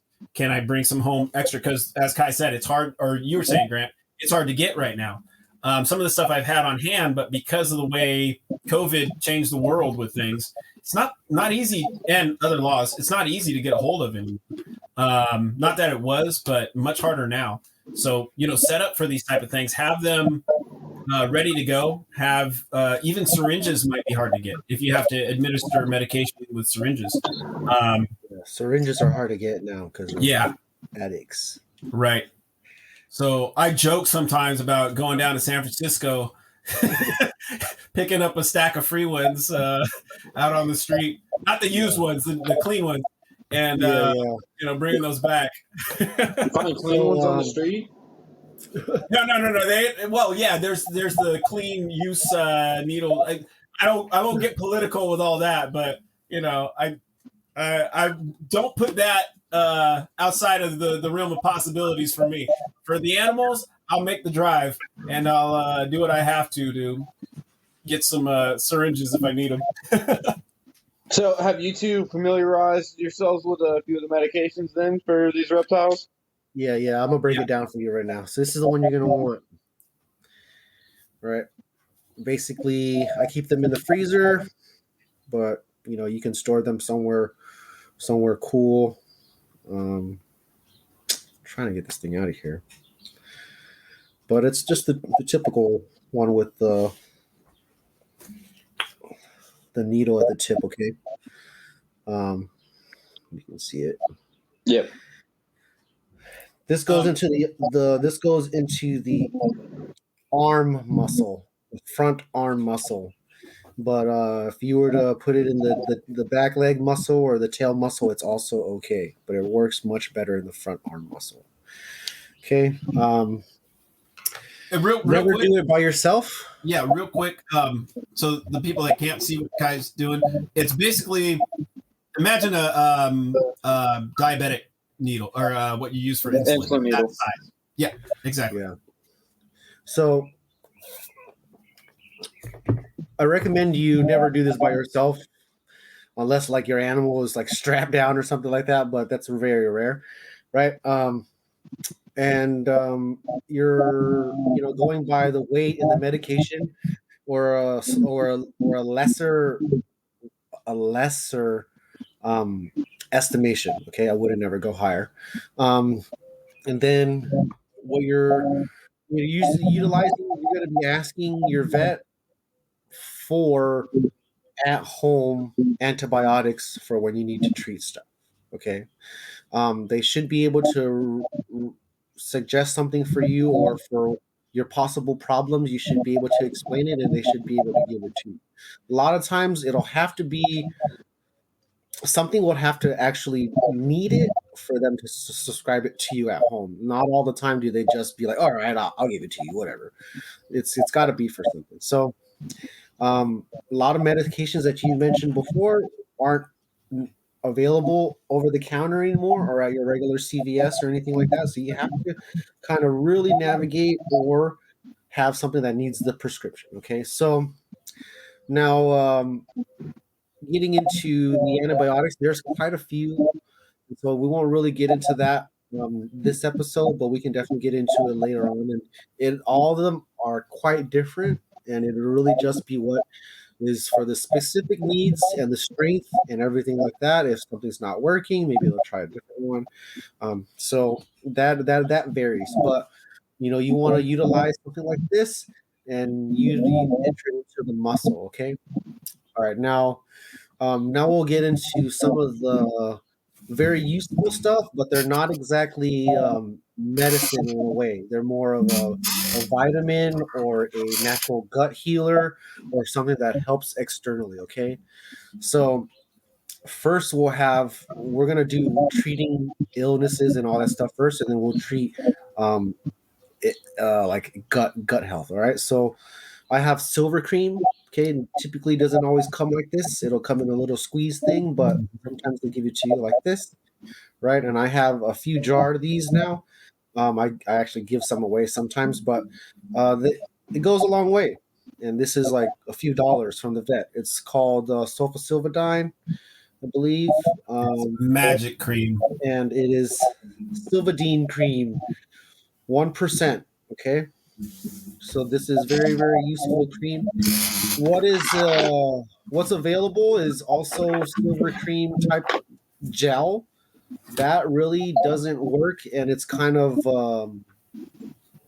washed out, or yes, it doesn't really work that well. And it is over the counter, and it's supposed to be something like this, but it's a gel that just slides off your animal, so it doesn't really work. This is kind of like a paste, so it sticks on a lot better. All right. Now, in a pinch, does a triple antibiotic just work? What was that? I said, in a pinch, could you use something like Neosporin? I wouldn't. You can use regular. Also, you can use plain old Neosporin a little bit, right? It should be okay. But honestly, this is to help with burns. It can help with wounds. It'll help with scarring.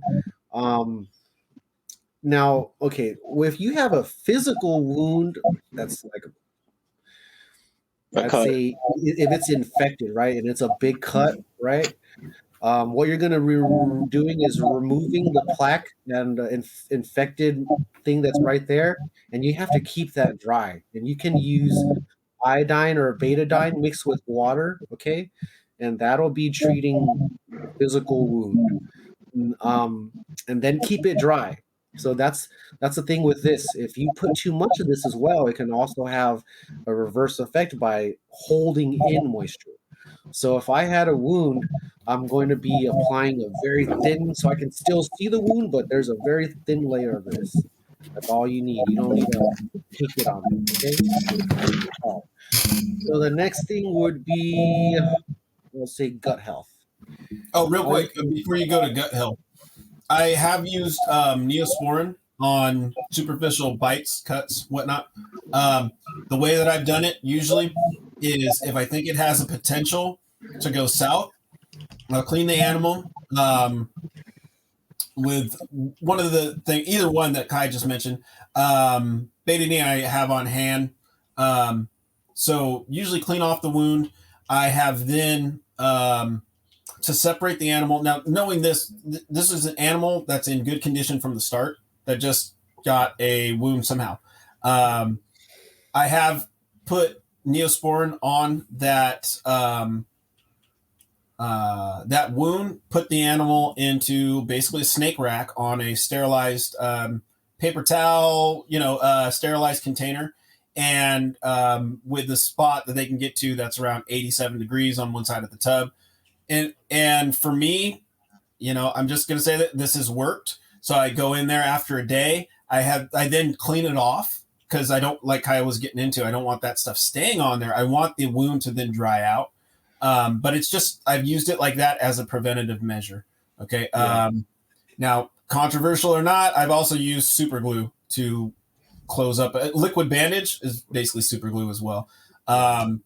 Now, it might be uncomfortable for them. I've used super glue on myself too. It does work. On monitor cuts from, I've used super glue on backs of my hands and stuff. It's basically like a chemical suture, I guess you could almost say. And it closes that wound area. So it does work. That's all I'll say about it. You can choose to use it or not, or the listeners out there, for the right instance, right application. But if you have a otherwise healthy monitor, I've slapped some of that on there and let the animal go. And once it kind of dries on top, dirt doesn't get in. And, they usually shed it out in a couple sheds. You might have a little scar depending on what I can recommend also that speeds up the process, but it may be a pain in you, right? You basically do what Alan kind of suggested, where you keep that whole animal in a bare setup, right? Mm-hmm. If an animal is wounded, right, it can be in soil, but the soil can't be wet and moist at all. It's dry as dirt. It's super dry. Okay. Yeah. The leaf litter is on top of it to add extra amount of dryness and cover. But it basically keeps them from getting that wound wet. The big water bin has been removed, so if you have a large water access, you will have a hard time healing wounds if they spend a lot of time in the water. Mm-hmm. So if you have a wound and it regularly gets it wet again, basically keeps it infected or keeps it from healing. So I then only apply a little bit of a water dish so it can have something to drink, and then I'll spritz it around the mouth if I need to make sure. But other than that, everything is kept very dry and no access to dipping in the water. So if you have a large water bin, take it out, put in a little cup, and that's all they get until the wound has healed over and there's now white scar tissue. Okay. So If for anybody that's listening and you end up with a cage injury from getting somewhere, or all of a sudden your animal's got this infection underneath that you're looking at, you didn't notice, or it got bitten or whatever, right? And you have this now infection, you have to basically keep the animal very dry for it to heal well enough. Okay. Now, getting back to where are we at? Gut health, right? All right. So I've actually had a couple of times, but I've used it with this now, where a mangrove monitor basically just won't eat, and she stopped eating a whole lot, or would eat and then regurgitate. So I didn't really know what was going on. I felt like the heat and everything like that was fine, but yeah, the animal ended up just regurgitating a few times for, I think I say 3 weeks. I don't feed a lot within that 3 week time, so it was really only about 3 or 4 regurgitations. But it ate and then threw it back up. So yeah, it wasn't really pretty. And I had to figure out what was going on, because this is one typically very vigorous eating female. All right. And so I really didn't have time to go to the vet yet. And also my vet is pretty packed. So that's another reason why I have stuff at home. Mhm. So I can take care of stuff myself, But this Benebact here, and also this Nutrabac, which is basically a very similar thing, but more just for reptiles. Bird and reptile Benebact is basically the same thing. With birds and reptiles, their medicine is very similar and interchangeable within the species of animals, and so you should be able to utilize them for both. If you find a bird one, and you can't find the reptile one or whatever, okay. I haven't used this Nutrabac yet because I bought this Benebact and it came in the mail first, so I used this one. But it's practically the same thing with very much the same ingredients, okay. So it's beneficial bacteria for the gut, and it's essentially a thing that you can't overdose on, or it's going to be very hard for you to overdose on, right? So you can use this. I don't use a ton of it. I only sprinkle it on, like, in their egg food that they like, right? So I kind of blend it in with stuff. You can add a little bit with your calcium dust and add it into that with whatever you're utilizing. Is it a powder? It's a little powder, yeah. So you can add it into water and get it into the animal's mouth with water. But a little bit goes a long way too, was what I experienced with this. Okay, so I just took, I think, like a couple grams or something like that, put it into an egg and water mixture, and I just syringed it. I used a pipette, not one of these. Okay, I used the pipette, and I just got it into its mouth. A pipette will help out a lot because it's soft, so you can kind of get it into between the tongue, the gums, without damaging and hurting the mouth so much. And then once you wiggle it right here, the animal will open its mouth, and that's your chance to get the thing into its mouth and squeeze at the same time. Okay. Do this. Allow the animal to thoroughly drink afterwards, and wash it down. And you should be okay with this a couple times in the week for a couple weeks. If your animal isn't showing better signs already within that time, then you have to probably do more and get it checked out even more. Okay, so I had an animal bounce back within days of using this. So I still no longer feed her a crazy amount just right now. So we're doing more frequent, smaller meals, just so she doesn't go through and throw up again. And we're slowly building back her gut health. Okay, it's not something that'll just be fixed like that. All right. And so she's hungry. I know she is, because she's charging the glass again. But I'm just gonna be feeding her bits and bits and bits and going with that. All right. Awesome. This I'm gonna check that stuff out too. Yeah. It's good to have in your arsenal of medicine and stuff to do at home. So you know what? It's like $20. Yeah. Shoot, why not, right? Okay, this next one is done by. I hate to say his last name is Da Vinci, but it's the Da Vinci Miracle Oh yeah. sauce. Okay, This is by Da Vinci Boa. I totally forget his first name, but his first name is Richard. I forget his last name, but if you ask me, I'll send it to you. But it's Da Vinci Boa is the company, okay? And they have this, well, it's a miracle vitamin or whatever it is. It's basically great for after animals have laid. I just realized it's literally snake oil, but it works. But it's for snakes, but reptiles. Yeah, it's for. It is, John uses it for. John at Sim, he uses it for animals after they've laid and they don't, get back into gear right away. I've used this in addition with the Benebact, my last round, which I was talking about, right? And so I added this with that mixture with the water. And really, it's just to help the animal get back its juices, appetite stimulant, all that stuff. And so, in a way, it may have some of this stuff in it, but it's got just, I guess, rich with vitamins. And so you can't overdose on this as well. You can drink this and not die. You personally can drink this and not die. So you should be fine with this as far as usage. But you may have to get the weights down on this as well and go with that. All right. As far as my other arsenal stuff, I have the iodine, betadine. So you'll be utilizing that with water. You know how to use that, right? So yeah, man, that's pretty much it. Silver cream, Benebact stuff, multi vitamins for the gut, and then the actual antibiotics that stays in the freezer. Yeah. I would for me, other than what Kai said, I'm going to check out some of the digestive stuff. I have some other like vitamin products. I can't think of them off the top of my head. I might have a couple other random stuff that I have sitting here that I only use during dire need times, and it's like I don't really come to those all the time anymore. The blue spray. Nerd uses this a lot, and I had some ordered. I don't. It's actually been like 10 days. So, what is it? Blue spray?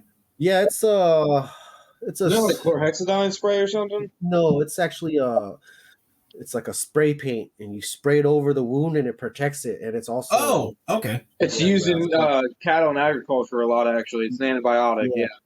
Yeah, and Nerd uses that for any of their big wounds, and it helps a lot. They said. I have some ordered that I wanted to use for my big wounds as well.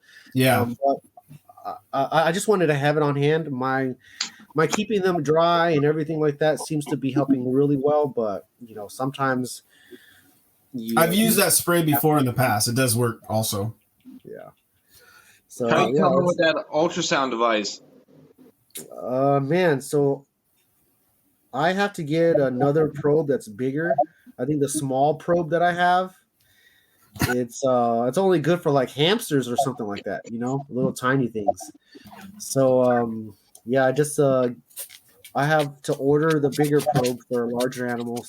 But really, when I'm doing it, man, I have to have like two other people helping me. I have to hold the animal because no one else can really hold it that well, right? And you got to hold it like in an odd way where you have to use both hands. And then someone's utilizing the ultrasound, the actual probe, right? And then another person to hold the unit and then press buttons to zoom in or whatever, change sides, change the pixel a little bit. Yeah, it's not as easy as I thought. And then also when I do have people helping me, right, and I'm trying to get the visuals down, bro, they're hard to see. The only thing I can get is like these sort of tubes that are symmetrical in the view of the screen, and I'm guessing they're like, I don't know, they're important. But that's all I'm really seeing. I'm not really getting a whole lot because it's difficult in itself. Just the whole, that's why they charge people to go to vet school and teach years. It's not an easy thing at all. So Yeah, I've had people like Rob and Jake and stuff like that and Nerd kind of give me a little bit of walkthroughs on what they do. But still, I have to have those extra hands helping me with the machine. I'm almost wondering, Kai, if you could use a certain size of PVC pipe that you cut a section out, save that piece, put it back over the PVC pipe, send the animal down it so it can't really go anywhere else. Remove that piece when it's in the general area. I wonder That if it sounds would smart. work. I guess that kind of sounds smarter, but the PVC would need to be where she can't slide anywhere either. Right. Yeah. I wonder if You just just- using that backward pressure, though, holding, against the tail, pushing her forward, would hold her somewhat steady, or at least Yeah. trying to get away from you enough where you could, might work. Just get you a little Yeah, strap board. Yeah. Or throw in the freezer for, a minute. I just do don't that. want to stress them out that much. That's the thing is during that time, like man, I don't really want to stress you out too much. So I kind of Right. give myself a time frame, right? Like, all right, you got a few minutes. Get this done within a few minutes, or you're going to put her back because it's going to be too stressful. Yeah. Some of the females are okay. You turn them over, hold them, but then it still gets hard because you're like, all right, another couple minutes to see. Let's see if we can find anything. Another couple minutes. Yeah, it's not easy at all. And then you got to replace the petroleum jelly, and yeah, it's a mess too. I'm shocked they don't have like hand buttons on the probe so you can control the screen while it's on the probe. They have what do you call that, or like that sort of. I just didn't buy that one. Yeah, I think that's the laptop type. Yeah. I've looked at a few. Yeah, they're still costly. I think the cheapest you can get them is like $800 to $1,000, and that's pretty cheap in itself already. But most are like $2,000, $2,200. Some like that butterfly, they make you subscribe and pay like a yearly fee.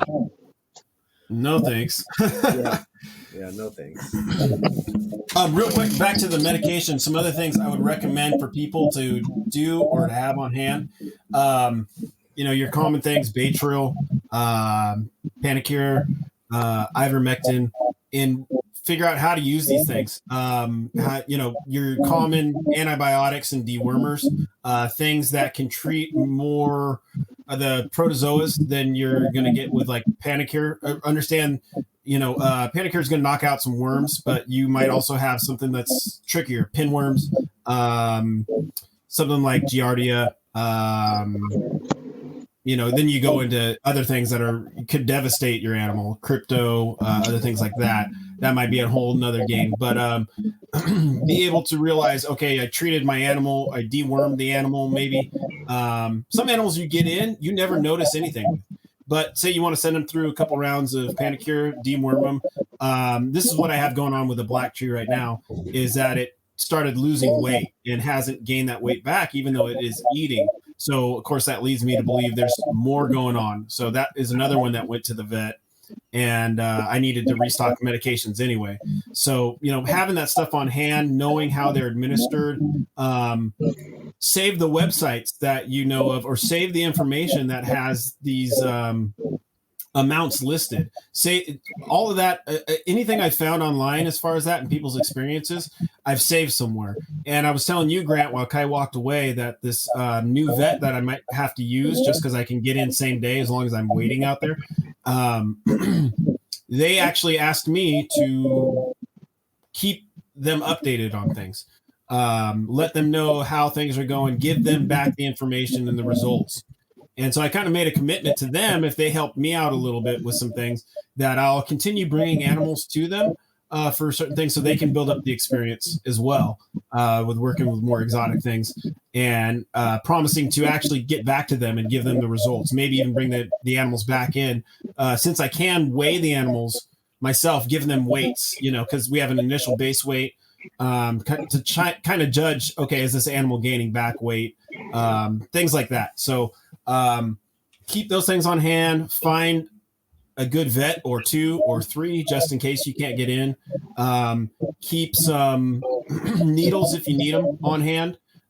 Make sure you're not scrambling afterwards for this stuff, because there's certain instances where you could have an animal go downhill real fast. So if you have the ability to get ahead of this, please do. And even giving shots, like Kai said, you could actually administer, I might get myself in trouble with some of the vet folks out there, but you could administer some things like liquid calcium in small doses and just get familiar with something that's not going to really hurt your animal. Okay, but just get familiar with giving your animal shots in the arm. Other things, alternating the front arms if you have to keep giving shots. Trying to think of other things that are just kind of on that general side. But also, as much as I say general side, have a vet ready. Have a vet. Even if they're not reptile vet, have somebody on board where you can get your animal to. Almost any vet can take x-rays if you need that done. They can also, the biggest thing, prescribe medications. Okay, I think I beat that topic down. So Yeah, man.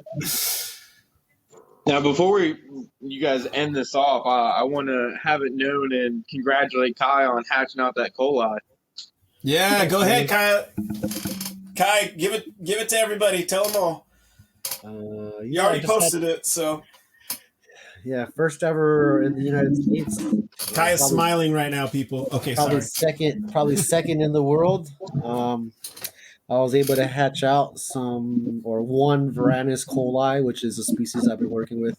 They're like a Kai Island mangrove monitor. They're just, anybody that doesn't know, they're just a pretty mangrove monitor. That's all they are. Absolutely gorgeous monitor. Yeah, they've got a lot of variables of blues and lime greens and bright yellows, black, a lot of peach and off-white ivory type of belly pattern. Yeah, I have an xanthic type blue looking one.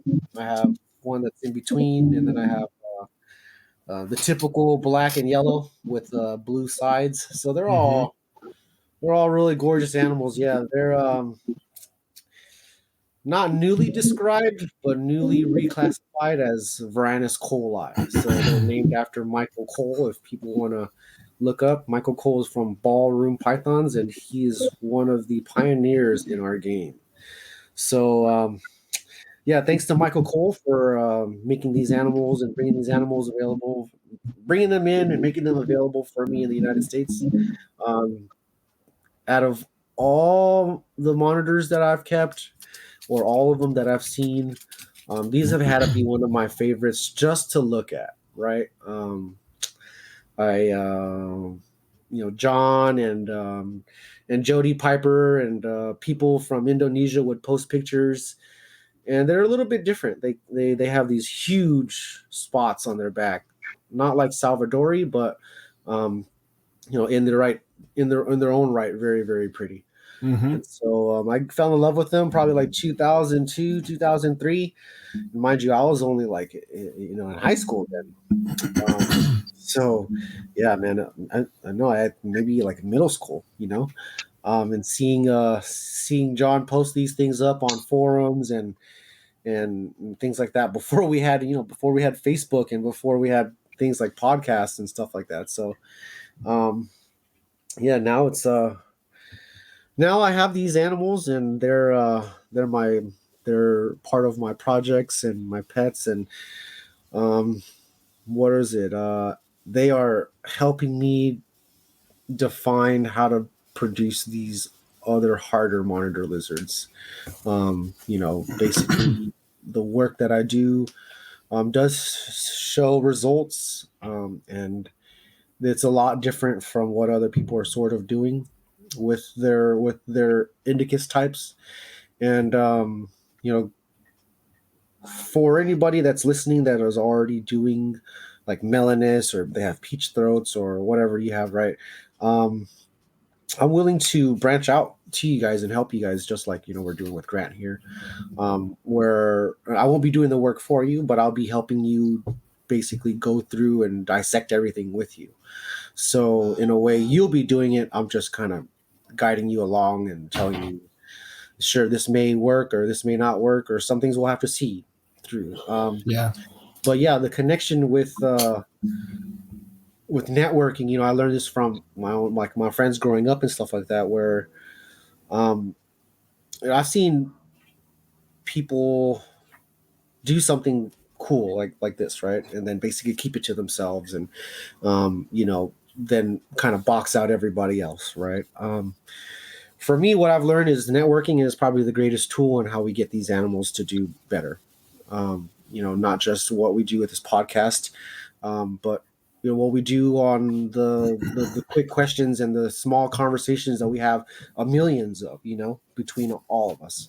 Mm-hmm. So between me and Cody Joe or Charlie Bates in Australia, Cody Joe's in Canada, or like Arga and Hero in Indonesia. What I'm really trying to do is just work with everybody that's in the same complex, and it can be other species too, like Niles or whatever. Is I'll help you out.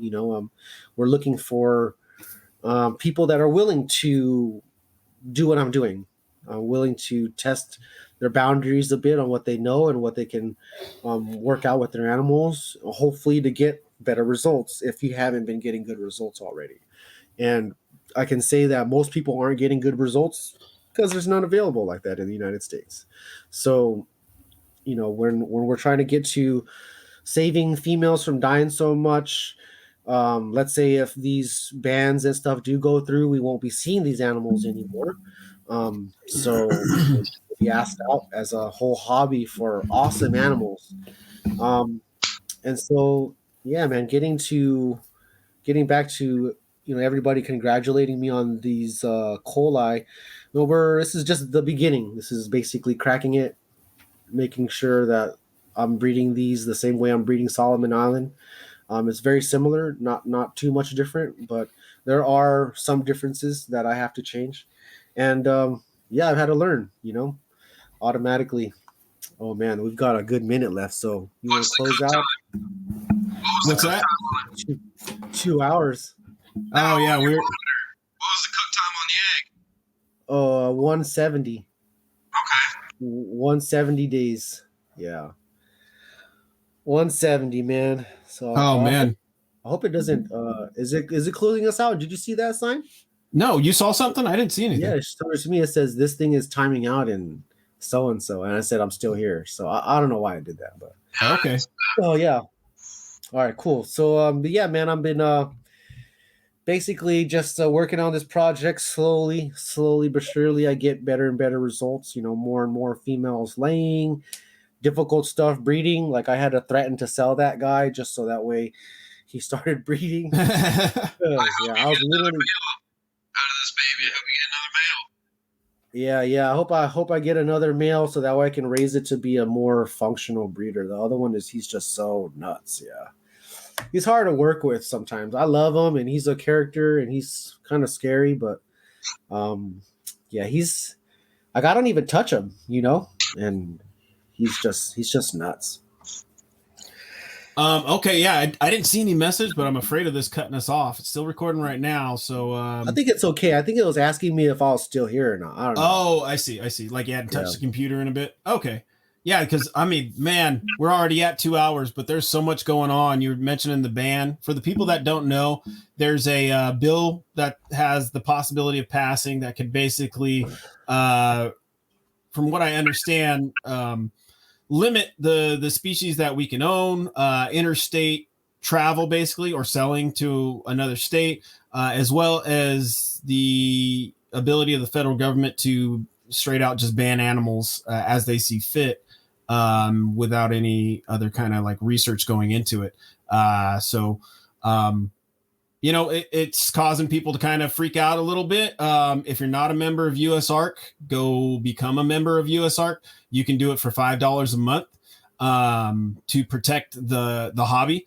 The people that are over there fighting for these things that even look through a 4,000 page document, a bill that should have nothing to do with animals, that, these different groups, special interest groups that get in with different lobbyists and whatnot. This is how they get some of the support just out there from a large group to support the bill to push it through for the stuff they want to push through. But a lot of times when these people add themselves to a bill, they got to get their little piece of something added to it. And in this instance, it's this devastating addition of basically, was that Grant? It was the Lacey Act amendments. It's the amendments to the Lacey Act. Right. It was coming through a little weird on the audio there. But that's exactly it. And so while one should have nothing to do with the other, the intent of the bill that could be, a really good bill otherwise, the CARES Act, whatever it's about, this group says, okay, you'll have our support, throw this in there. And, then it gets attached to this bill. I sometimes wonder if these bills are really like 100 pages, but there's so many special interest groups that then a bill gets up to 3,000 pages. I don't know how that works exactly, but it's kind of eye-opening. So become a member, go on to US ARC's website. If you haven't heard of this yet, go onto their website. They'll have a lot of information about this and how to actually reach out to the right people to voice your concern, voice your opinion. I think they have a list for all the states on who you can contact. So please do that, because otherwise you're not going to get any Kai Island monitors from Kai. They're going to be all here in California. Ha ha. Yeah. Other than that, is this supposed to be going through it in a few days or something like that? No, it's still some weeks off, or actually, I think months off from it actually going through. But it's go back to meet on it, I think, in about 2 weeks. Okay, and then so it's past the House, now it goes to the Senate. So they have to decide on it. But there's a lot of people gearing up for this. I would encourage people, if it's within your possibility, not only to donate to US ARC, but to maybe don't sit on the fence if there's something you really want. And this isn't just reptiles. Birds, fish are involved in all this stuff. So if there's something that you might want to get into, I would hate to see people out there, kind of gouging prices in fear of this going into effect. But on both sides, for the keepers, get out there, try to get the animals you want to work with, maybe, so you can get ahead of it. For the breeders, please don't price gouge people, because I might be trying to buy some stuff too. But the game's going to change a little bit. Right. But you do have the responsibility, I think, as a breeder to get animals into the right hands so that people can keep them going. Because, even if it passes, I don't see it being the end of the fight. Okay. I see there being lawsuits, appeals, whatever, to overturn these type of things. But that might take several years to do. Okay. So, I would protect yourself as best as possible. You have to imagine if something like this also went through, stuff that's regularly available at pet stores might not be available anymore because there's just no business for it, really. Now, out here in California, I have a feeling people are still going to have bearded dragons and leopard geckos. So you're going to be able to get your, some stuff like that. But we're talking monitors. We're talking more specific things. You might have to become part carpenter, electrician, make things work, get a colony of roaches going, maybe several different species. Start thinking in these ways. Just think outside of the pet trade industry and what's commonly available, and look into what you can do from Home Depot, from other places to accomplish what you need to take care of your animals. Have those kind of researched, and so you're not freaking out if something like this were to pass. With that being said, if you're not a member of US ARC and they have any sort of lawsuit, you're not protected by their lawsuit because you're not a member of them. So if you want to be protected by their lawsuit, you have to be a member of them. Very right. I know that came up in the past with, I think it was Retix, right? Where the people that were members could actually still do business with Retix where everybody else couldn't until that was overturned. So yeah, get on there. Like I said, $5 a month, $60 a year. This is to protect yourself, to protect the hobby and our right to keep and breed the animals we love. This would devastate shows to a large degree.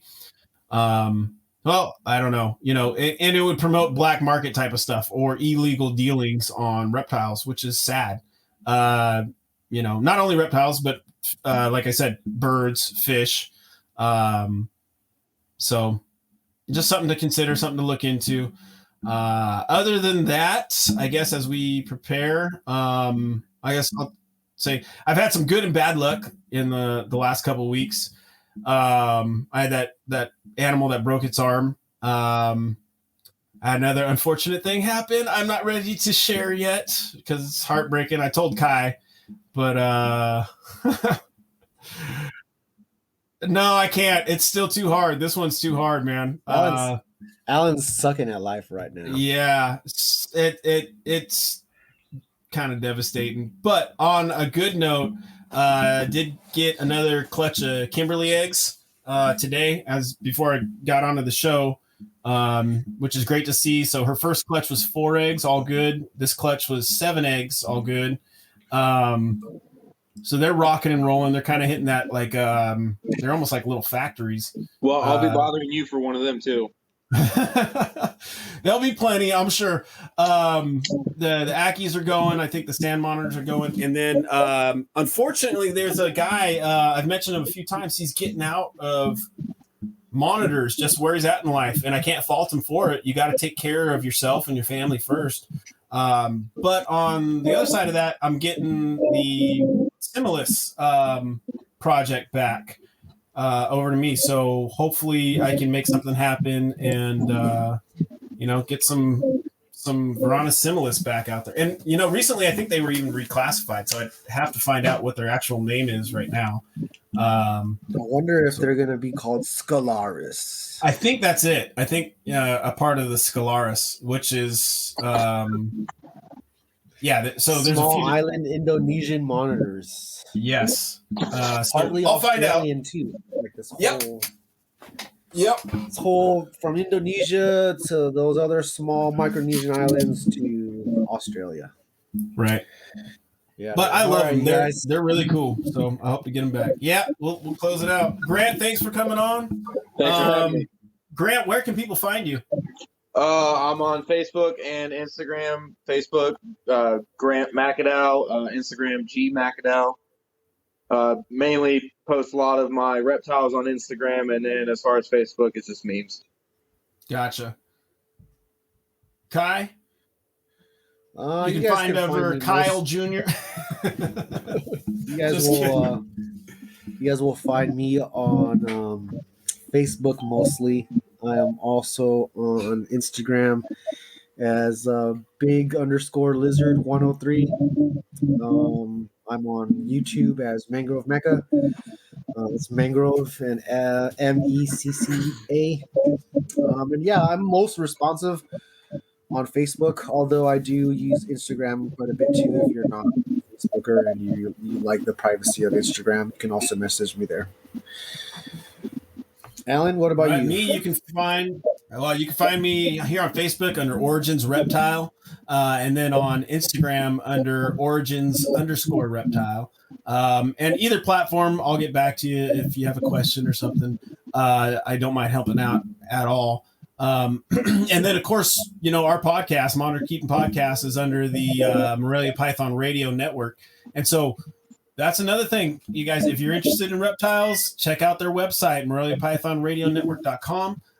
You can see all their different podcasts, and they just keep growing. So if you're into something, there's probably a podcast on there for it. From rat snakes to turtles. I got to see if the turtle one's up yet, actually. But either way, really, really fun topics on there. Great hosts, having some great guests. You can learn a lot no matter what kind of animals you're keeping. So check out their store as well. They got some merchandise on there. Also ways to there's some behind the scenes stuff you can see, not necessarily for me and Kai, but for some of the other hosts on there if you become a Patreon and subscribe to that. So check them out. You can also email them over at Morelia Python Radio if you have other questions, and really check it out. It's a great resource and really some great people. So thank you guys for listening. Went a little, but Grant, Kai, have a good one. See you guys later, man. It was nice talking to you guys. Good.